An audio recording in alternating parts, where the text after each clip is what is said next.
Chapter 384. Because it was a female general. The people of the Li Kingdom were tough, and the status of men and women was more equal than that of the southern countries. It was not uncommon to see women as officials, and there was even a light eyebrow battalion in the army. But even so, they had never seen a woman as a general. Although the military system of each country was different, the general was definitely a military officer of the upper three ranks, and they had never heard of a woman holding this position. But the one in front of them, as a woman, she was not very beautiful. Although she had red lips and white teeth, she had a pair of thick eyebrows and big eyes. Her face was slightly square and her nose was high. If she was a man, she would be considered handsome, but if she was a woman, she would seem rough. The armor of the previous spear-wielding warriors was gorgeous, but the armor of this general was even more gorgeous. The leather helmet on her head was surrounded by a large group of feathers, and 2 of them were especially long, more than 10 feet long. As the horse moved, the 2 feathers fluttered, looking very imposing. The armor covering her body was also a chainmail. But the edges of the collar, gauntlets, and skirt were covered with thick fur, making her look imposing and mighty. Right now, her face, which was hidden in a large group of feathers, fur, and armor, was expressionless. Surrounded by a group of bodyguards, she slowly rode out of the forest and stopped in the middle of the path. She looked at Di Wu-jing condescendingly and then looked at Kong Tongzi. After pondering for a while, she said, "Wuji sword sect? Is it that great?" After saying this, she raised her hand and pointed at Di Wu-jing with the horsewhip in her hand. "Which country's soldier are you from?" When this general heard about Wuji sword sect, her words were full of disdain. Di Wu-jing was not sure where she came from. He was not sure. Kong Tongzi also frowned. He was not one of those secluded cultivators, and he also knew some of the ways of the world. So when he heard her words, he was stunned for a while, and temporarily suppressed the anger in his heart. "I am the Dutu of the Li Kingdom's raiding army. Under the order of General Ji, I will accompany Kong Tongzi and Sendo to enter Manwan Mountain to protect and eliminate the demon." Di Wu-jing frowned slightly and said in a deep voice, "May I ask who you are, General?" When the general heard his words, he sneered, "Oh? Eliminate the demon? You guys can also kill demons?" After saying this, he raised his chin as if he was waiting to hear a joke. Then he pointed at Di Wu-jing with his horsewhip. "Tell me, what kind of demon did you kill?" Di Wu-jing took a deep breath, reporting to the great general, "We are mortals. Naturally, it is difficult for us to slay demons. But this Sendo Kong Tongzi is a Kenzo expert. We're just here to cheer for him. We're talking about slaying demons, it's all thanks to this Sendo." Seeing that this great general's words were not kind, Di Wu-jing did not want to get into trouble. But just because she didn't want to get into trouble didn't mean that she could tolerate the other party's imposing manner. In that case, she could go and find Kong Tongzi. As a mortal, he had to bow his head to the emperor, but that Sendo did not fall for it. However, who was this female general? The female general heard Di Wu-jing's words and turned to look at Kong Tongzi. "You? How can someone like him be called Sendo? You have a protruding mouth and monkey-like cheeks. I think you look like a demon. Tell me, what kind of demon did you get rid of?" Kong Tongzi was born ugly and it was a taboo for others to mention it.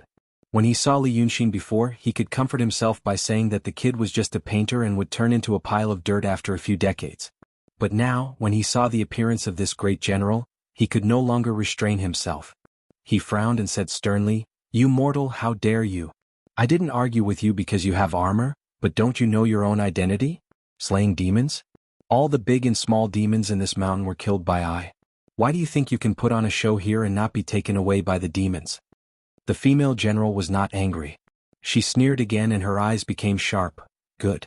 So, the land that I personally conferred here and the red-robed old immortal were also killed by you?" As soon as she said this, it was like a thunderbolt on a sunny day, exploding in Kong Tongzi's mind.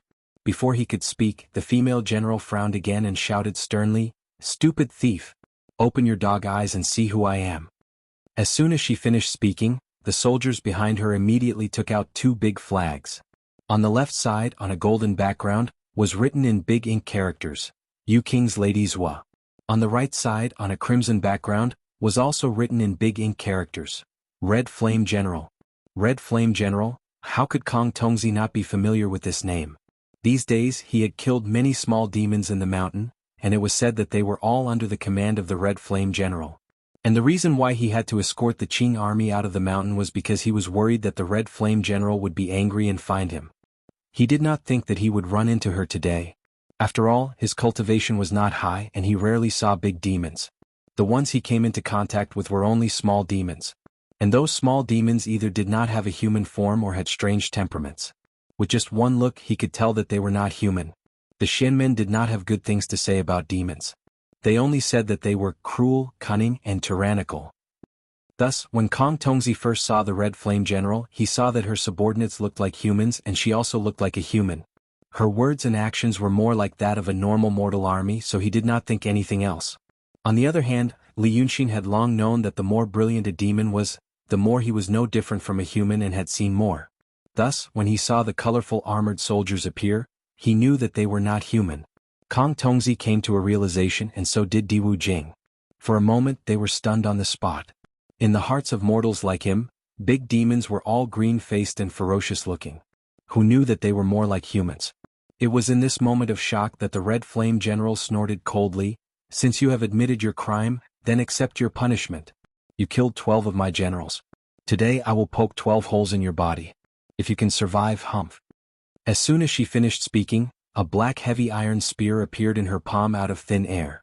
She stabbed it towards the front of the Li army. At the foot of the hill, a cloud of dust exploded. Immediately, more than a dozen Li soldiers were shrouded in it. They could not see their figures. Ding Min and the others were far away, more than 100 meters away. So they saw that the person who looked like a general was talking with Kong Tongzi and Di Wu Jing. But after 3 or 4 sentences, the general suddenly got angry. With a wave of her arm, she took out a long spear from somewhere and threw it forward. In the cloud of dust, flesh and blood immediately flew everywhere. At such a distance it was difficult for them to feel the power of that blow. But they could clearly see that the trees on both sides of the path, which were as thick as the mouth of a bowl, were blown by the rushing airflow in all directions. Then, with a series of cracking sounds, they were all broken. The stones that flew up were like countless hidden weapons, whizzing randomly through the air. The unlucky ones in the Li army who were slightly closer were hit in the face and eyes by these stones and broken bones and immediately died. Everything happened in an instant. 2 breaths ago, Ding Min was still asking Li Yunxin, "What did the Taoist say?" 2 breaths later, this army of over 100 people was suddenly attacked. Ding Min didn't have time to sigh at how accurate Li Yunxin's words, "If you don't want to die, don't go." She only abruptly jumped off her horse and shouted in a stern voice, "Prepare for battle, prepare for battle." At this moment, the Qing army and Li army both knew they had been attacked. The path was narrow. The colorful armored warriors had already formed 2 lines of formation and were waiting for the exhausted, but they were still marching. There were hills and forests on both sides, making it difficult for them to spread out. Even though there were a number of archers in the group, the dust from the attack just now had yet to disperse. Their dude's life and death were still unknown. How could they shoot randomly? For a moment, the people on the rugged path were thrown off their horses in a chaotic mess. Some ran to the sides wanting to take the high ground and shoot. Some yelled for sword and shield soldiers to go save their dutu. There were also some who looked back, suspecting that the Qing army was behind this. On the contrary, Ding Min's group had heard Li Yunxin's words ahead of time and were much calmer. In a moment they finished forming their formation. When they looked at Taoist priest Hunyuanzi again, they were all stunned. The 100-man army was in chaos, but this Taoist was sitting steadily on the back of a short horse and standing on a small hill by the side of the road.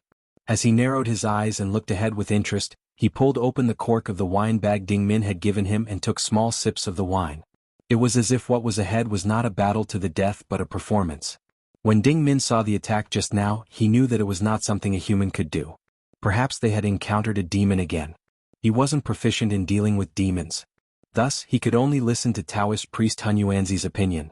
But now, seeing this Taoist's actions, although it made them feel much calmer, but he shouted in a low voice inside the formation, "Taoist, what do we do now? Should we kill our way up?" He didn't like the way the Li army did things. But if they ran away now, they would be beheaded if people found out about it in the future.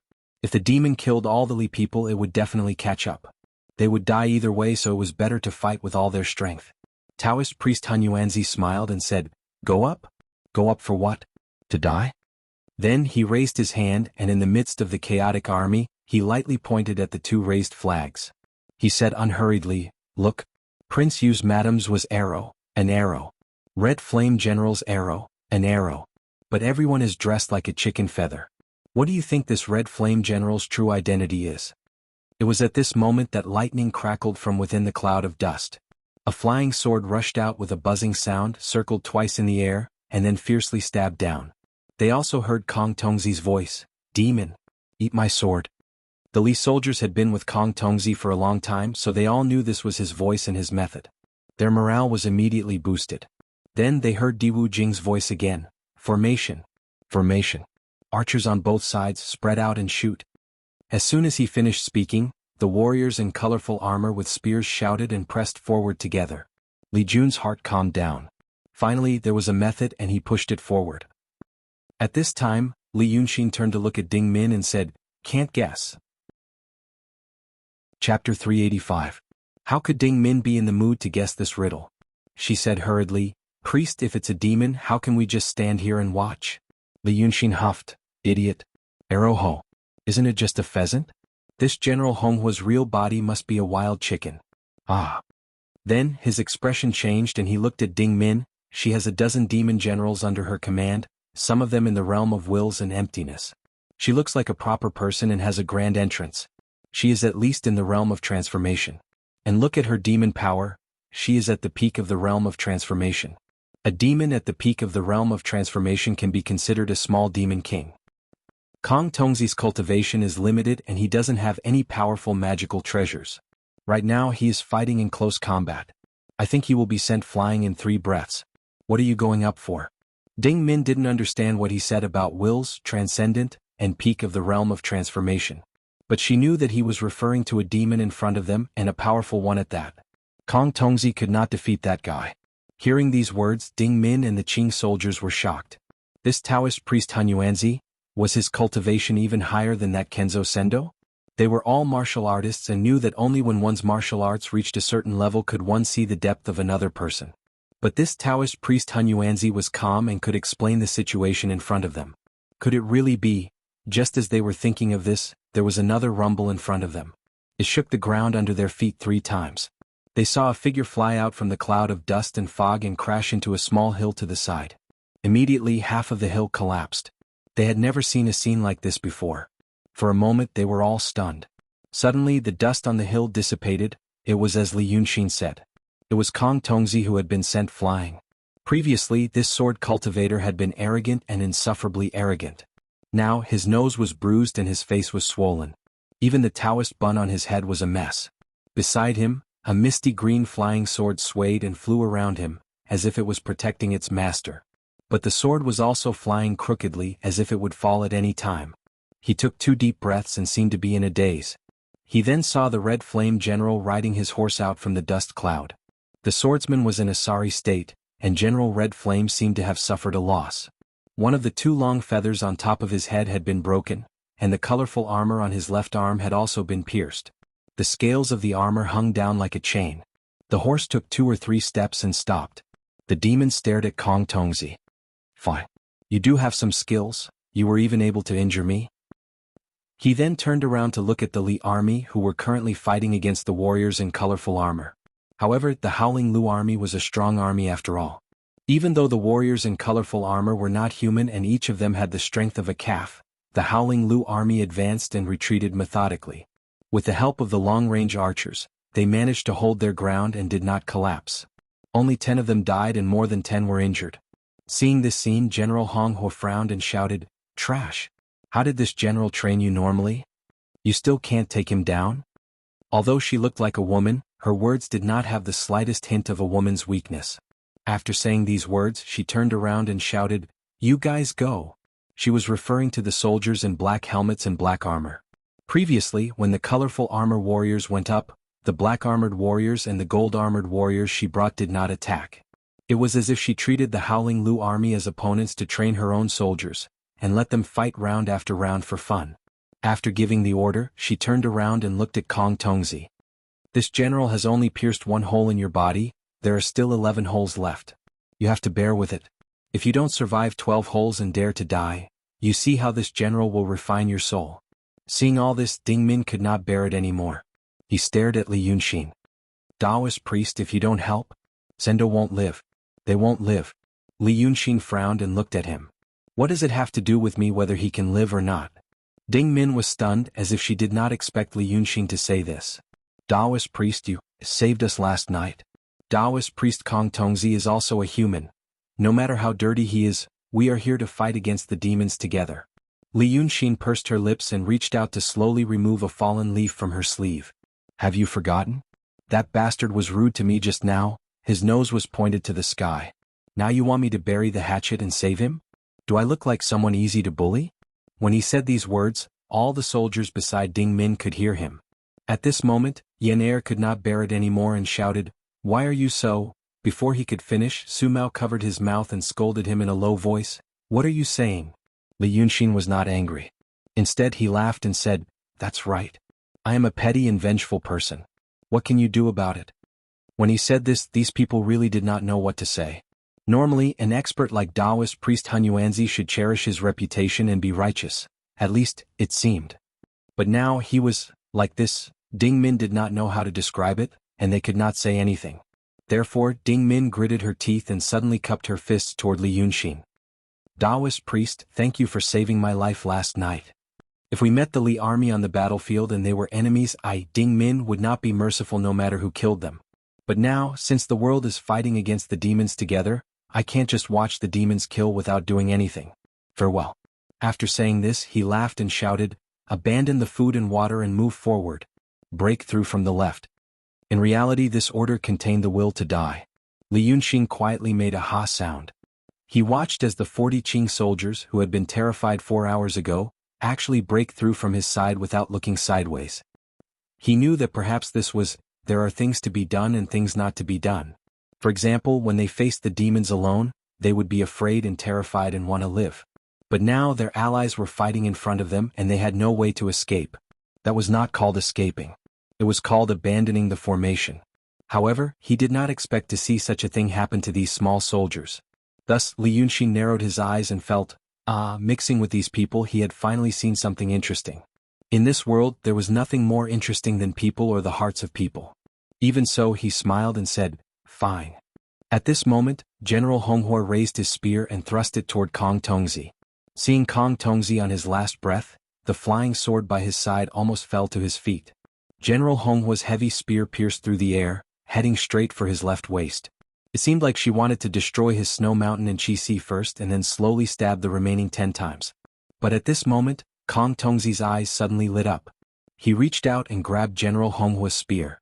Although demons were known for their strong bodies. But a cultivator's body was not something a normal person could compare to. Earlier, he had shown weakness to lure the enemy. Now he had suddenly stopped this witch's weapon. General Honghua was stunned. Taking advantage of this moment, the flying sword by his side suddenly flew up like a poisonous snake raising its head. It turned into a bolt of lightning and stabbed toward the witch's face. Everything happened in the blink of an eye. The mortals could barely see the general process of what happened. They knew that this was the Kenzo cultivator's plan to deliberately show weakness and lure the enemy. Now they had finally counterattacked. But what Li Yunxin saw was not optimistic at all. He saw that when Kong Tongzi grabbed the witch's spear, a cold smile appeared on the corner of the witch's lips. The meaning of this smile could not be more obvious. The witch had long anticipated that the swordsman would make such a move. Even when the flying sword stabbed toward the witch's face, her smile did not fade. In this instant, a golden mask popped out from the helmet and blocked the flying sword's path. It turned out that this demoness was already prepared and was just playing with Kong Tongzi. Li Yunxin clearly saw all of this. He then looked at the Qing soldiers who had the will to die and were throwing themselves at the demon soldiers. After this thought spun around in his head, he sighed and said, "I don't know what kind of virtue you have accumulated in your last life." Then he gently flicked his pinky. Thus, a trace of the insignificant but extremely terrifying demon power belonging to a true state great demon instantly attached itself to Kong Tongzi's flying sword. Then the flying sword struck General Honghua's golden mask. With a loud bang, General Honghua and her horse were forced back a dozen steps. Half of the helmet on her head was blown into dust, and the lower half of her face was torn apart, revealing bloody eyes, fascia, and even brain matter. But this demon's physical body was strong after all. She had not died after receiving such a heavy injury, and didn't even fall off her horse. However, she was still shocked by the power of this strike. She should have easily blocked this strike and then played with the swordsman. General Honghua's arrogance disappeared because of this sword. She sat on the horse in a daze for a while, staring at the equally dazed Kong Tongzi. Then, with a scream, she turned her horse and ran away, leaving a cloud of dust in her wake as she fled into the forest. Once the general left, the demon soldiers that she had abandoned seemed to have lost their souls. They all stood where they were like wooden puppets in an instant. In this daze, a few of them were immediately cut down by the Li army. After another 2 breaths, the Li army and the Qing army finally realized that this wretched-looking swordsman had really beaten back the female demon. For a moment, their morale was greatly boosted. They changed from defense to offense, and like a swarm of bees they killed their way into the enemy group. But just as they raised their weapons, they saw a flash of green light in front of them. The colorful armored, black-armored, and golden-armored warriors all disappeared. On the contrary, a nest of colorful golden pheasants suddenly appeared in the forest, flapping their wings and flying away in a disorderly manner. Then they saw dozens of black-armored tortoises in the withered grass on the ground. They were squeezed together and didn't know what to do. Then they saw a group of golden-armored beetles buzzing and dancing in the air. Not long after, they also disappeared. They were all transformed from these birds, tortoises, and insects. Chapter 386. If this had happened in a legendary novel, it would have been interesting and amazing. But it had appeared on the battlefield. There were still the corpses of their comrades in the grassland. The uneasiness of the crowd filled the air. No one had the mind to think about such an interesting thing. After a moment of shock, the soldiers of the Li army knew that this was the demon's camouflage technique. They didn't need anyone to give the order. They raised the knives at their waists and hacked wildly at the black tortoises. However, the shells of these old tortoises were hard and could not be cut open by normal knives and swords. Thus, they flipped them over and stabbed them into the sockets of their necks, stirring them with force. These big tortoises also bled red blood. For a moment, the smell of blood filled the air in the forest. It was as if another big battle had been fought. After dealing with them, the commander of the Li army, Diwu Jing, suddenly turned his head and looked behind him. At this moment, the armor on his body had cracked open. His hair was a mess. His mouth and nose were full of blood. There was a slanted knife wound on his neck, curling up the flesh. A personal guard beside him saw this and hurried over to help him take off his armor and treat the wound. Diwu Jing pushed him aside and reached out to tear off the broken armor. Then he strode through the wounded soldiers and pulled out a knife stuck diagonally on the ground. He came to the front of the Qing army. His appearance and aura were indeed terrifying. Blood was still flowing from the wound on his neck, soaking through half of his body. His face was also black and red like a demon. The shields in front of the Qing army had yet to be removed. Diwu Jing's face was dark. Without a word, he extended his foot and kicked. His huge physique was strong to begin with, and his kick was skillful as well. As a result, he was able to kick away the 2 shields with just one kick. Then it was as if he saw the Qing army as nothing. He pushed left and right as if he was in his own army. He opened up a path for himself and walked in front of Ding Min. The Qing soldiers already felt slightly apologetic for coming late. Seeing that Diwu Jing was seriously injured again, they thought that he had barged in so angrily to reason with their team leader. Facing a seriously injured soldier who had just won a battle, they couldn't really capture him. There were still twice as many Li Jun soldiers over there. However, Diwu Jing was not here to reason. Ding Min frowned slightly. "Fifth General." With only these 4 words, Fifth Jing raised his saber and chopped down. Although he was injured, this saber strike was powerful and heavy, actually producing a sound of breaking air. Who would have thought that Diwu Jing would run into the Qing army to kill people? They were all stunned for a moment. Ding Min was stunned as well. Yen Er, on the other hand, was smart enough to block the attack with his longbow. But it was only slightly off the mark. It was originally aimed at the face, but now it was aimed at the shoulder. However, Ding Min had already come back to her senses. She crossed her arms and used the armor on her arms to block the attack. With a clanging sound, Ding Min and her horse were forced back 3 steps.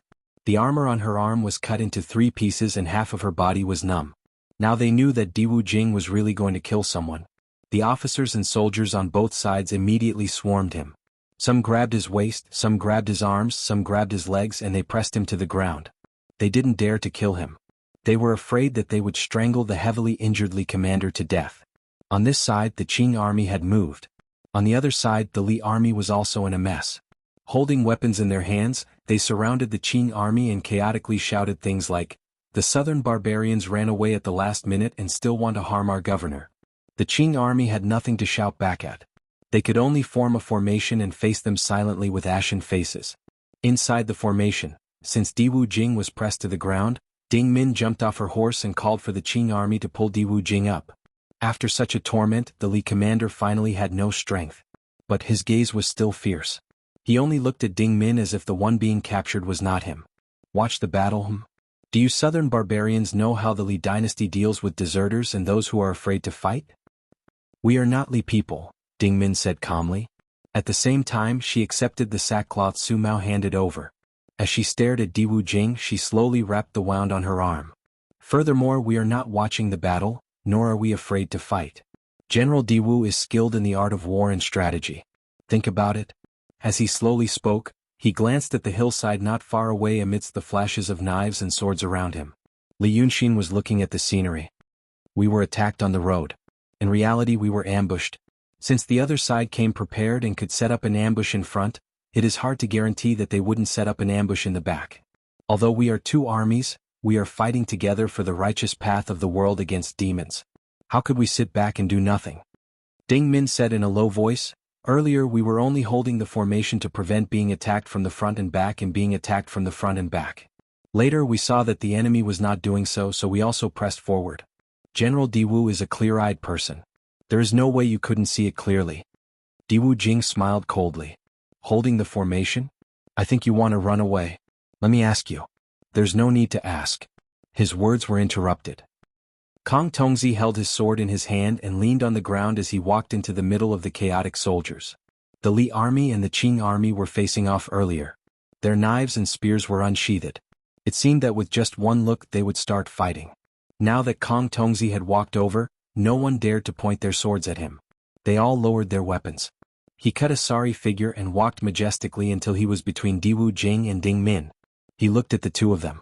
Then he said to Diwu Jing, "Don't you see what that painter Hun Yuanzi is doing? It is rare for these people to have such courage." He huffed and turned his head to look at Li Yunxin. His gaze was complicated. Logically speaking, it was true that the Qing army had delayed the battle. It was also true that the painter Hun Yuanzi was afraid to advance. However, he looked at Li Yunxin's expression and behavior. If he had indeed ordered the Qing army not to fight and was going to watch them die, then now that he saw them safe and sound, where did he find the courage to be so calm? Furthermore, just now he knew he was going to die. He saw General Honghua's gaze at that moment. He also knew that his strike did not have such great power. Yet, that demon was heavily injured. He knew that it was not his own power. There was a master in the dark. Afterward, Kong Tongzi laughed involuntarily in his heart, laughing at himself. He had truly been scared by that demon. For a moment, he even wondered if this primordial chaos master was that expert. Because of this thought, he looked at Ding Min again. "I want to ask you. Answer me honestly. Just now, what was Hun Yuanzi doing?" Ding Min froze slightly. Then he furrowed his brows slightly. "Priest Hun Yuanzi, just now he was following us to cover our retreat." Kong Tongzi saw Ding Min's expression when he said these words. He also saw the expressions of the Qing soldiers beside him. Thus, he knew that he seemed to be speaking against his heart. Thus, he temporarily relaxed on Hun Yuanzi's side. It wasn't him. He was just a painter who was afraid of death and didn't want others to charge and kill him. Chapter 387. But if it wasn't Hun Yuanzi, who else could it be? Kong Tongzi frowned between the Li army and the Qing army. He frowned for a dozen breaths. Then he suddenly made a sword sign in his hand and slowly rose into the air. His method was considered a small trick among cultivators. But in the eyes of these mortals, it was a real power that surpassed their understanding. For a moment, these soldiers held their breath and stared at him. They almost forgot about the dispute earlier. A swordsman who had just defeated a strong enemy showed such skill. Who wouldn't be convinced? But when Kong Tongzi was in the air, he suddenly stopped and bowed. He said in a clear voice, "Thank you, my friend." Then he bowed 3 times respectfully. At this time, even the slowest soldier knew that someone had helped him just now. In fact, Kong Tongzi was not surprised. There were many people in the same way in the mountains. It was rare to see them.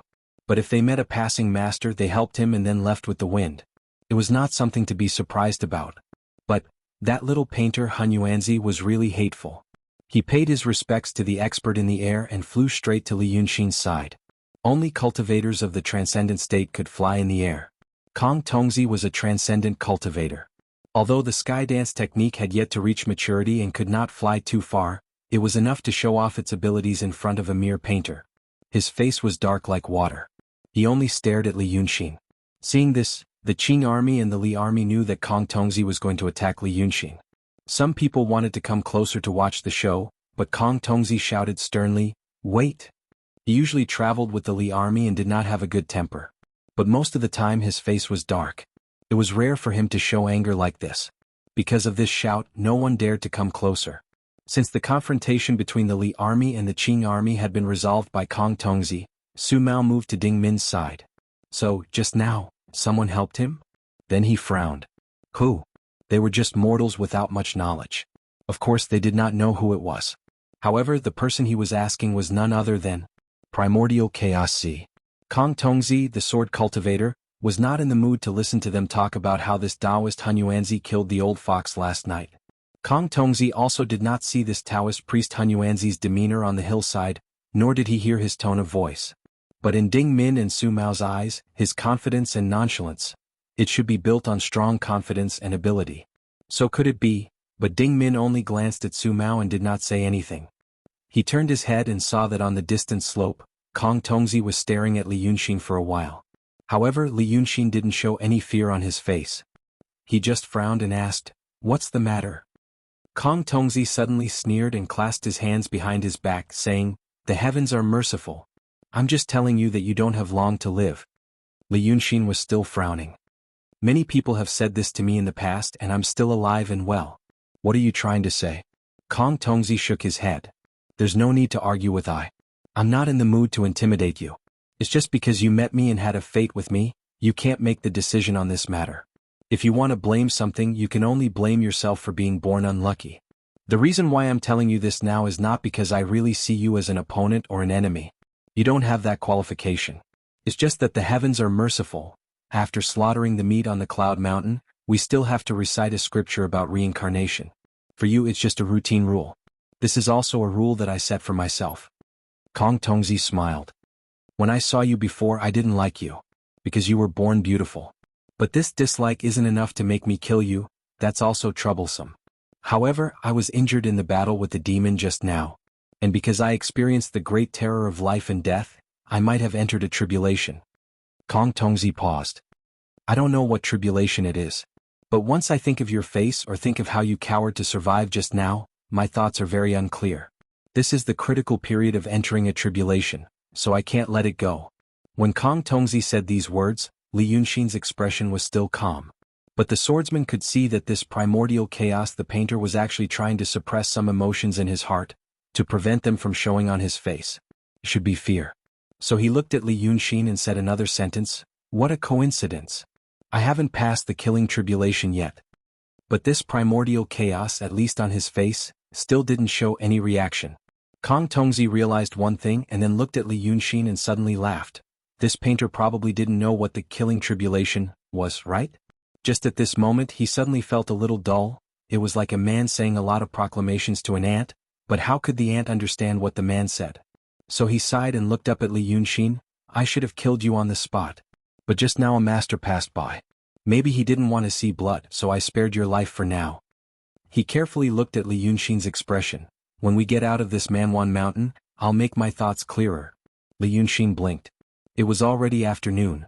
The setting sun shone on his smooth face, and his long eyelashes cast a shadow under his eyes. His pupils also turned pale gold because of the sunlight, like a piece of clear amber.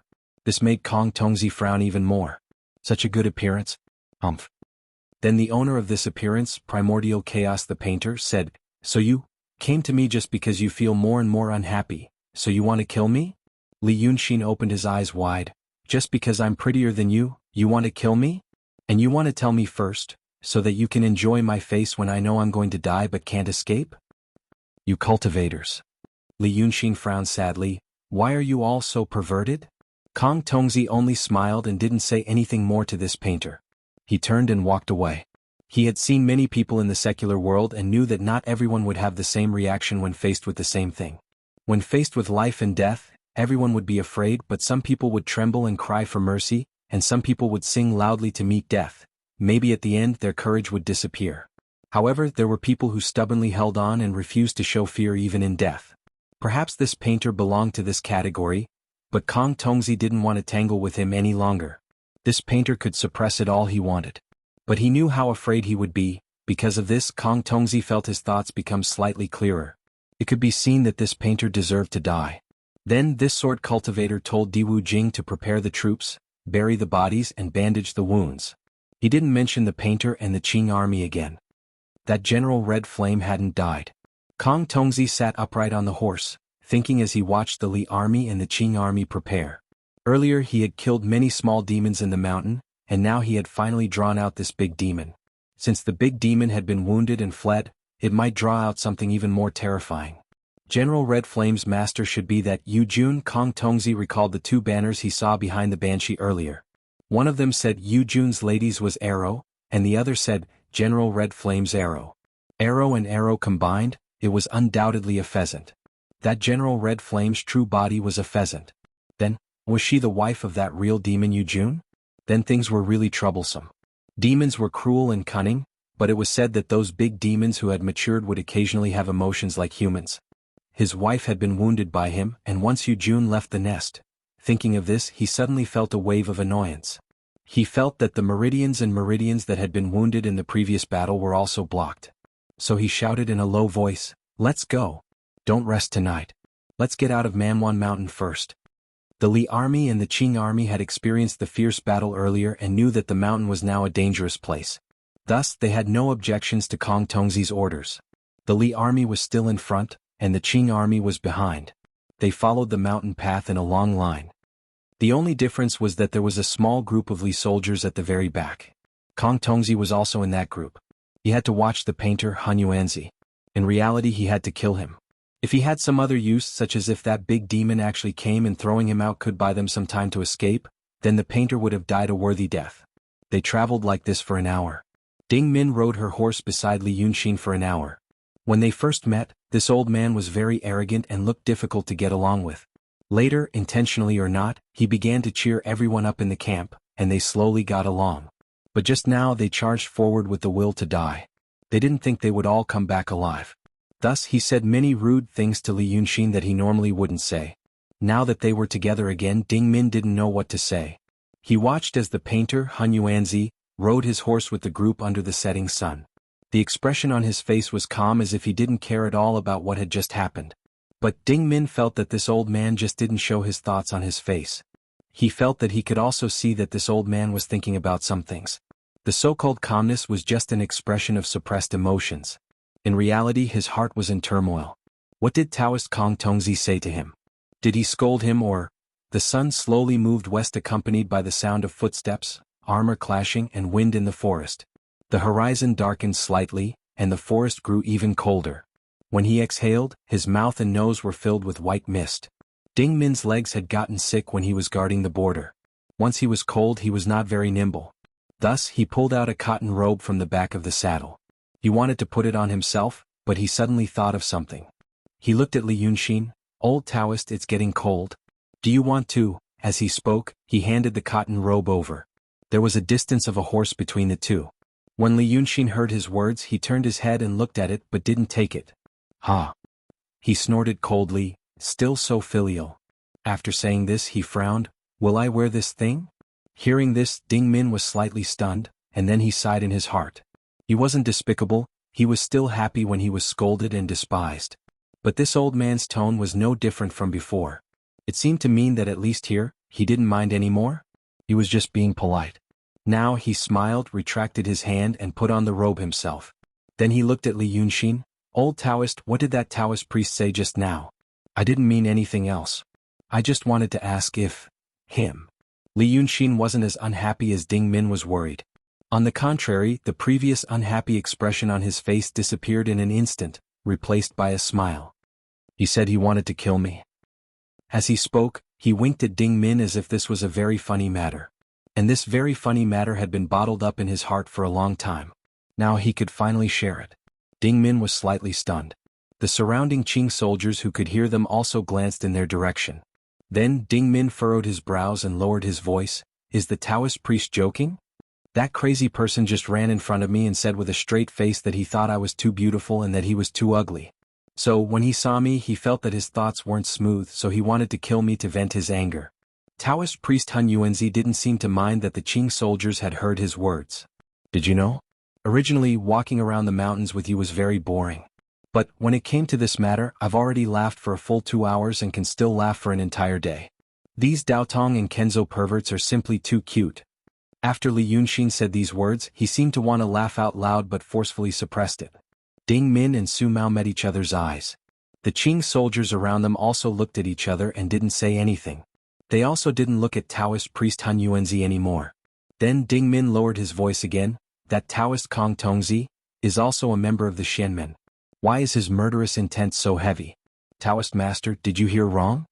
Li Yunxin huffed and ignored him. Ding Min thought for a bit and turned her head to glance behind her.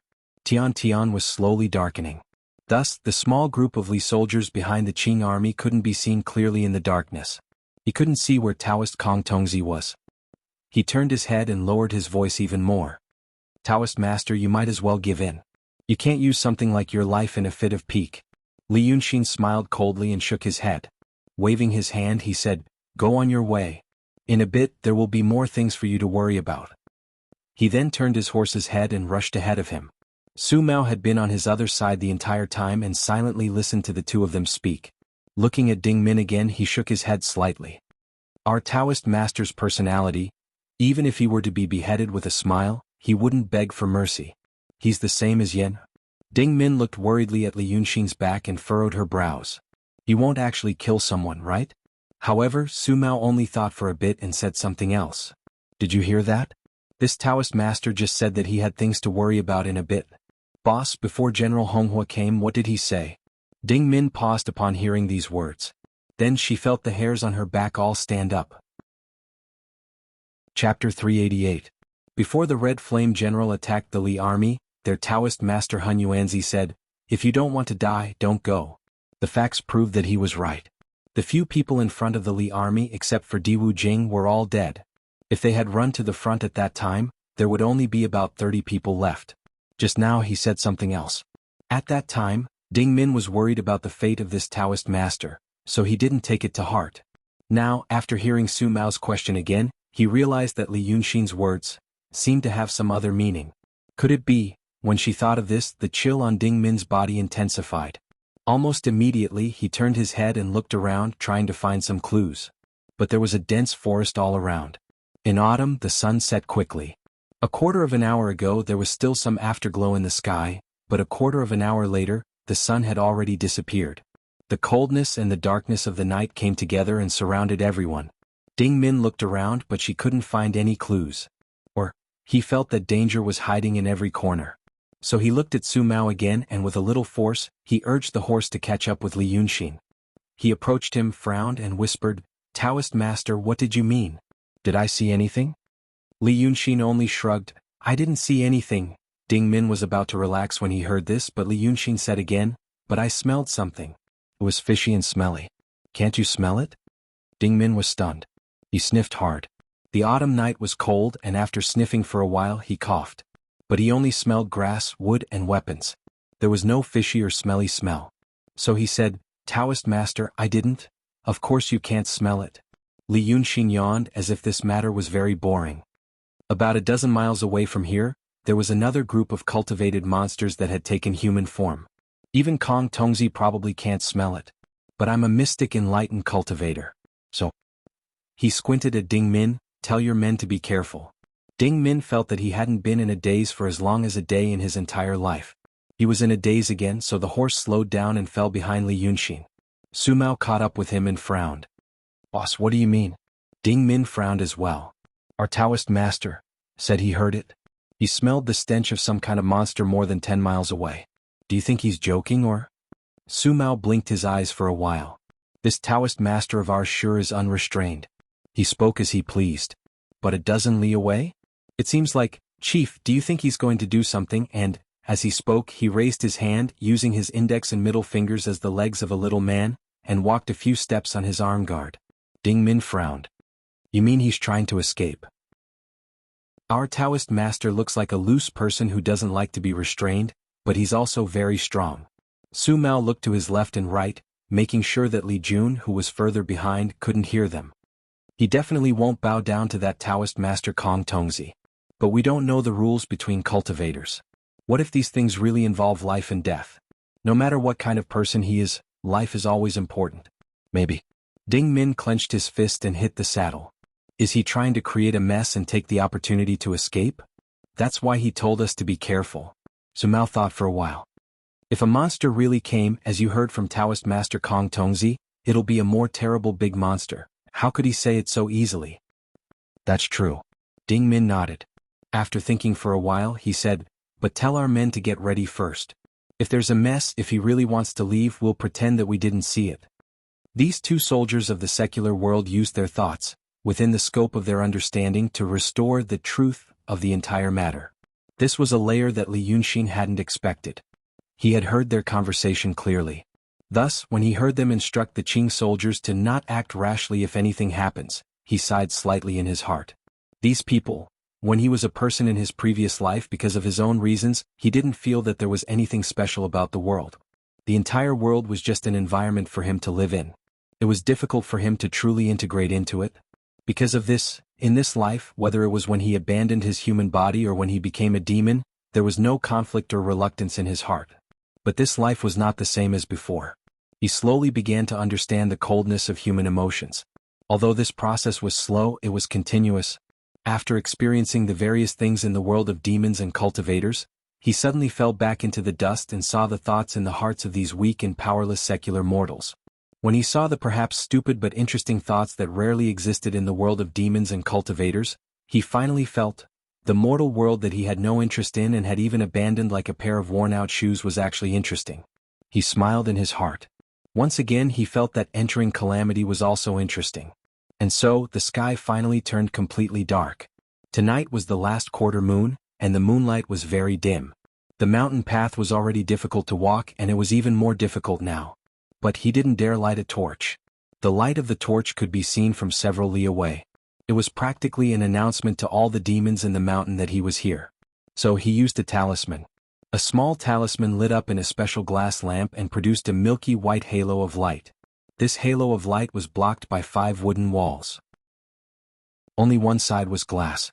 Thus the light shot forward. It could illuminate the path and was not too conspicuous. Regardless of whether it was for the Li army or the Qing army, this was a rare thing. Many soldiers knew of its existence and had heard old people mention it and use it before. But now that he had actually seen it, he still felt surprised. But he also knew that this kind of thing was only used when the situation was urgent. Although a cultivator with a state of mind could casually write such a talisman, there were tens of thousands of soldiers in the kingdom of Qing.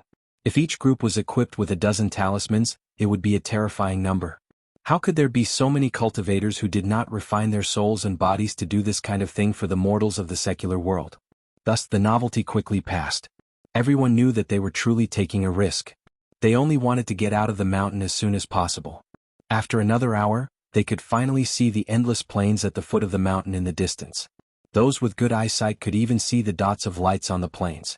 Although it was sparse, it meant that there were signs of human activity. That light was not from a normal village.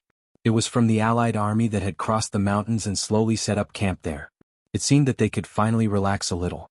In the darkness, lights could always bring people hope and a sense of security. Most of the time. When a Li soldier walking at the very front of this army stepped onto a small hill and pushed aside a clump of dead branches in front of him, he saw an even brighter light. Chapter 389. But it was not the light but the gaze. People said that the gaze was like a torch, and now it was vividly interpreted. There were more than 10 huge beasts. Each of them was as big as a house, and against the dark forest, they were like a series of small mountains blocking the road. The beasts looked like fierce tigers, but their upper and lower lips were like wild boars with fangs protruding out. They had dark golden fur, and their fur was covered with black spots and stripes. However, these terrifying beasts were not looking at the soldiers who had left the army.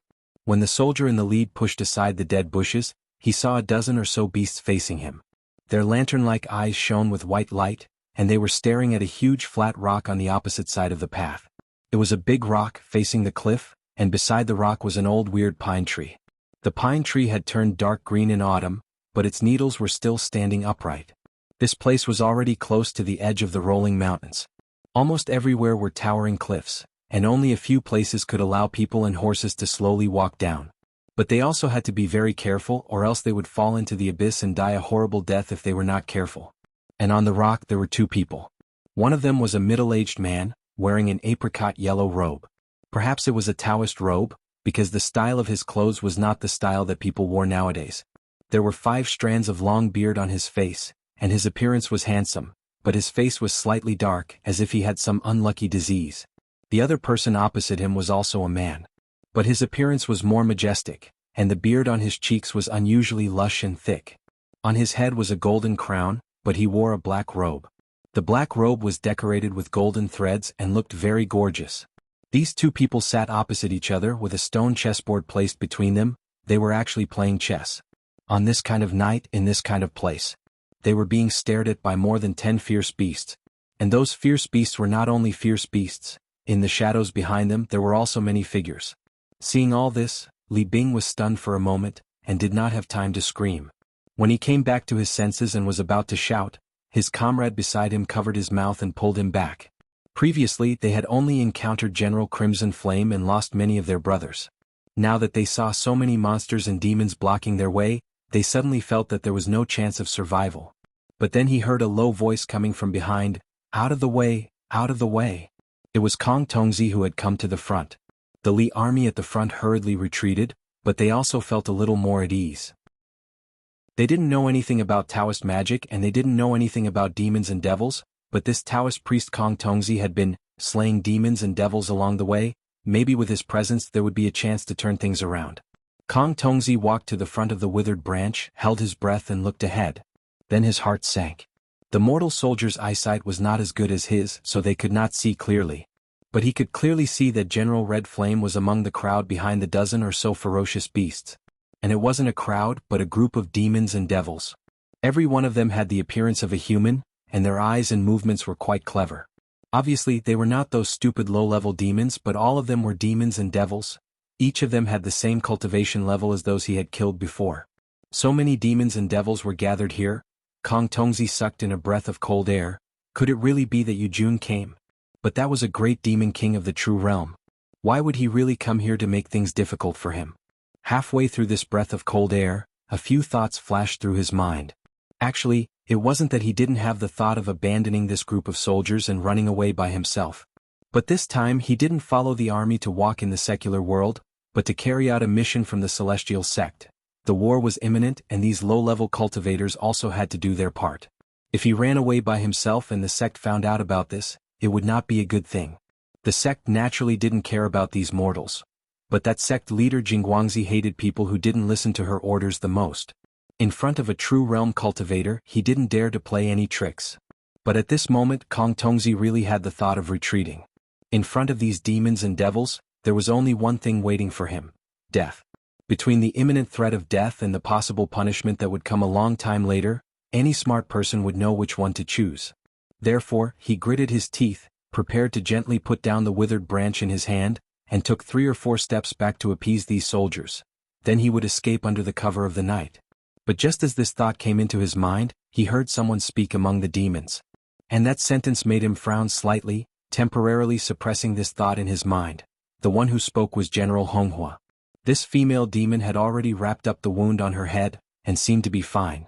She jumped up from the group of demons and landed on the huge head of a wild beast, and shouted at the two people, "You two are very bold, how dare you block King Yujun's way, where did you leaders come from?" It turned out that the two people on the rock were not with them. But the 2 men who were playing against each other didn't answer her immediately. Instead, they played 2 moves in silence. After General Honghua shouted that sentence, she didn't rush them, but just stared at them angrily. And the demons behind her also didn't make a sound, looking as if they were extremely afraid of these 2 people. When the black-robed and bearded handsome man put down another piece, he raised his head and looked at General Honghua. "King Yu? Where did this little demon come from? How dare you show off here?" He sneered and said, "Block King Yujun's way? Hey, let me ask you, you demons, are you looking for trouble with a group of soldiers who left the army?" General Honghua was slightly startled, not because they knew about this, but because, although she couldn't see through the cultivation of these 2 people, she knew that they were far above her. Maybe, they were 2 true realm cultivators. 2 true realm cultivators, caring about the life and death of more than 100 mortals? She frowned. "So what if we are? Are you going to stand up for those mortals?" The bearded man suddenly raised his eyebrows and laughed. So what if we are? Humph. He stood up. His body was extremely tall, almost 2 heads taller than ordinary people. Do you think the people of the Li Kingdom can be touched by you bastards? Just now. Which blind bastard killed the people of the Li Kingdom?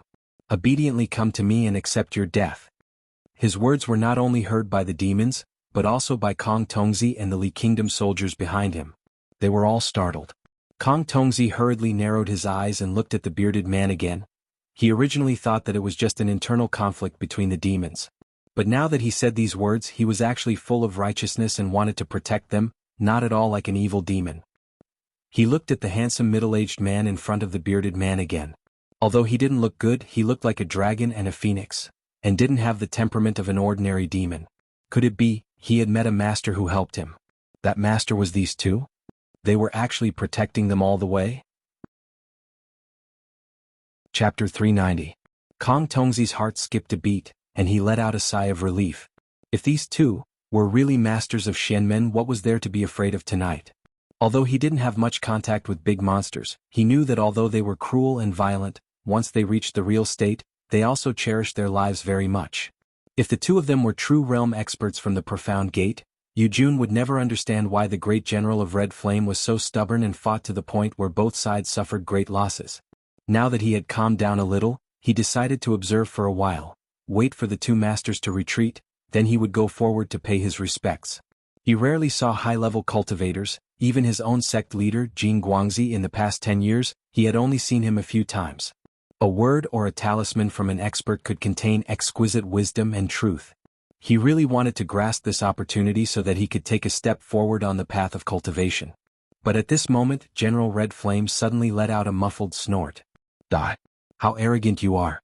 I will kill a few more in front of you tonight, let's see what you can do. As soon as her voice fell, she raised her hand and made a grabbing motion. She was also at the transcendent state, so it wasn't easy for her to deal with Kong Tongzi. But it was a piece of cake for her to deal with the mortals around him. This time, it seemed that she made a move with hatred in her heart, and a scream was heard. The two soldiers around Kong Tongzi were suddenly grabbed by her, and their bodies were broken into several pieces in mid-air. Their blood splashed all over the ground, right in front of the two men on the rock. She had already found them. At this moment, how could Kong Tongzi act like a coward in front of these two masters? Without thinking, he jumped out of the thicket with his sword and shouted, "What a witch! How dare you be so arrogant in front of the masters of Shenmen?" Kong Tongzi was facing more than a dozen fierce beasts and hundreds and thousands of enlightened monsters. But there was not even a trace of fear on his face. Instead, his clothes fluttered in the wind and he stood with his sword. Although his face was ugly, his temperament was heroic. But he was not stupid. After saying these bold words, under the watchful eyes of the crowd, he rose and fell a few more times and landed on the side of the big green rock. He didn't dare to raise his eyes to look at the two experts on the rock, and only lowered his head slightly, hugging his sword and bowing. "I am a sword cultivator of the Kenzo 5-line sword sect, Kong Tongzi. I was ordered by my master to escort a group of soldiers to Mangwan Mountain to investigate the situation of the demons. A few days ago I encountered this demoness. Fortunately, the two of you helped me in secret. I hereby thank you." After saying these words, he did not dare to raise his head and only stared at the ground 3 inches in front of his feet. But strangely enough, when he jumped out, the demons didn't make any noise. He seemed to have been thrown into confusion by this sudden scene and didn't know what to do. For a moment, the wind and moon on the large green rock were silent. Only the blood from the Li army corpses that had been crushed in the air flowed along the lines of the green rock like a small stream. After a dozen breaths, Kong Tongzi also began to feel strange. He couldn't resist raising his head to look when he heard the sound of clothes rustling. It seemed that the curly-bearded Taoist who had stood up earlier had sat down again. He then heard the man say, "So, the one who protected these people along the way was you?" Hearing this voice, Kong Tongzi's earlier bit of hesitation completely disappeared. When the man spoke, there was a righteous aura in his voice. This was not something a normal demon could pretend to be. He had to be an accomplished master. Thus, he gathered his thoughts and hurriedly said, "Yes. I was ordered by my master." The curly-bearded man did not seem to be interested in these things and quickly interrupted him. "So, the Earth God was also killed by you?" Kong Tongzi paused and thought for a moment before realizing what the Earth God was referring to. The Qing soldiers said that the painter accompanying them had killed some old fox and was calling himself the Earth God. At the time he didn't think much of it. He only thought that if a painter could kill it, it had to be an unranked little demon. Earlier, when General Honghua had blocked the way, she had specifically mentioned, whoever killed her personally granted the land. Now this curly-bearded Taoist had mentioned it again. It seemed that he had also heard it from General Honghua. That old fox, what kind of god was he? At this moment, Kong Tongzi slightly regretted that he hadn't investigated in more detail. Just as he was hesitating, he heard the General of Red Flame yell, "That old thing is a good-for-nothing, but according to people, he is the father-in-law of our king. Are you going to meddle in this matter?" Hearing these words, Kong Tongzi already had a plan in his heart. It looked like that old fox was quite a character. Then wasn't that a meritorious service? He immediately raised his hands again and lowered his head. In a low voice he said, "Taoist, that old fox was killed by I." He then turned his head slightly to look at General Honghua and laughed coldly. "Everyone has the right to punish evil and unorthodox sections. Let alone a mere fox demon. Do you dare to be presumptuous in front of these two Taoist priests?" General Honghua glared at him and shouted in a delicate voice, "You? I've already fought with you just now. How could your means be able to deal with his wind of primordial chaos?" I think. While saying this, she rolled her eyes and grabbed something next to her. Someone else did it, right? The withered tree that had been blocking Li Jun's path was immediately torn into pieces, revealing the hundreds of people behind it. The female monster's eyes wandered back and forth among these people for a while. Suddenly she fixed her eyes on Li Yunxin. She stared at him for a while. Li Yunxin was in the crowd at this time. His unique attire was very eye-catching. The expression on his face was even more eye-catching. His face was calm and carefree, as if he was extremely bored. It was as if the terrible situation here did not affect him at all, and it was all just a joke. General Honghua looked at him and pointed at him. "Was it you?" He didn't seem to be taken seriously by the female monster. This made Kong Tongzi's face heat up. He frowned and said in a deep voice, "He is just a painter. I am a cultivator of Kenzo's five-line sword sect. How can an ignorant demon like you guess my means?" The bearded Taoist sighed. He seemed to feel that the two of them arguing was very boring. Kong Tongzi immediately stopped talking and waited for the expert to make a decision. The bearded Taoist sighed and said, "In short, it was either him or him, right?" This sounded like he was talking to General Honghua. Then he raised his hand and waved. "Then you can take these two people away. They are not children of my Li kingdom. But if you take these two away and tell me about that land of yours, I'll settle the score with you for killing my people." Kong Tongzi was stunned. Because of the words of the bearded Taoist. People of the Li kingdom? Hand me and the painter over to the demon? What does he mean? He subconsciously raised his head. Before, he was afraid of the majesty of these two experts. When he came close, he bowed his head and didn't dare to look at them directly. Because it was night and the light was not good, he didn't see what the bearded Taoist's Taoist robe looked like. But now he raised his head in surprise and finally saw it clearly. That was not a Taoist robe. The black robe of this bearded Taoist was embroidered with golden thread. It was the totem of the 5 fierce beasts and 5 birds. This was the totem of the Li kingdom's royal family. Before he could come to a conclusion in his mind, he suddenly heard Diwu Jing's voice behind him. Diwu Jing was a man like an iron tower. Usually his voice was calm and a little hoarse. But now, his voice was sharp and thin, as if an invisible hand was strangling him. This due to commander of the Li kingdom's howling army ran a few steps forward on the path. He didn't care about those terrible beasts at all. He ran until he reached the big green rock. Then he knelt down. His eyes were straight and his lips were trembling. "Your Majesty? Your Majesty. I, Duda commander of the howling army Diwu Jing, kowtow to your Majesty." A chill suddenly climbed up Kong Tongzi's body. It came from his tailbone and went up his spine to the top of his head in an instant. He widened his eyes and stared at the bearded Taoist. He couldn't say a word. He also heard Diwu Jing kowtow 3 times and 9 times under the big green rock. He also heard him say things like, "I had the honor to see your Majesty in the 32nd year of the Upper Yuan dynasty. Come and kowtow to your Majesty. Your Majesty is wise and mighty. I knew your Majesty wouldn't die like this." And so on. After a dozen breaths, Kong Tongzi's legs went soft and he fell to the ground. His teeth chattered. You are Emperor Li? That is, Emperor Li of the mysterious realm? Chapter 391. This Kenzo cultivator fell into a terrible and desperate situation.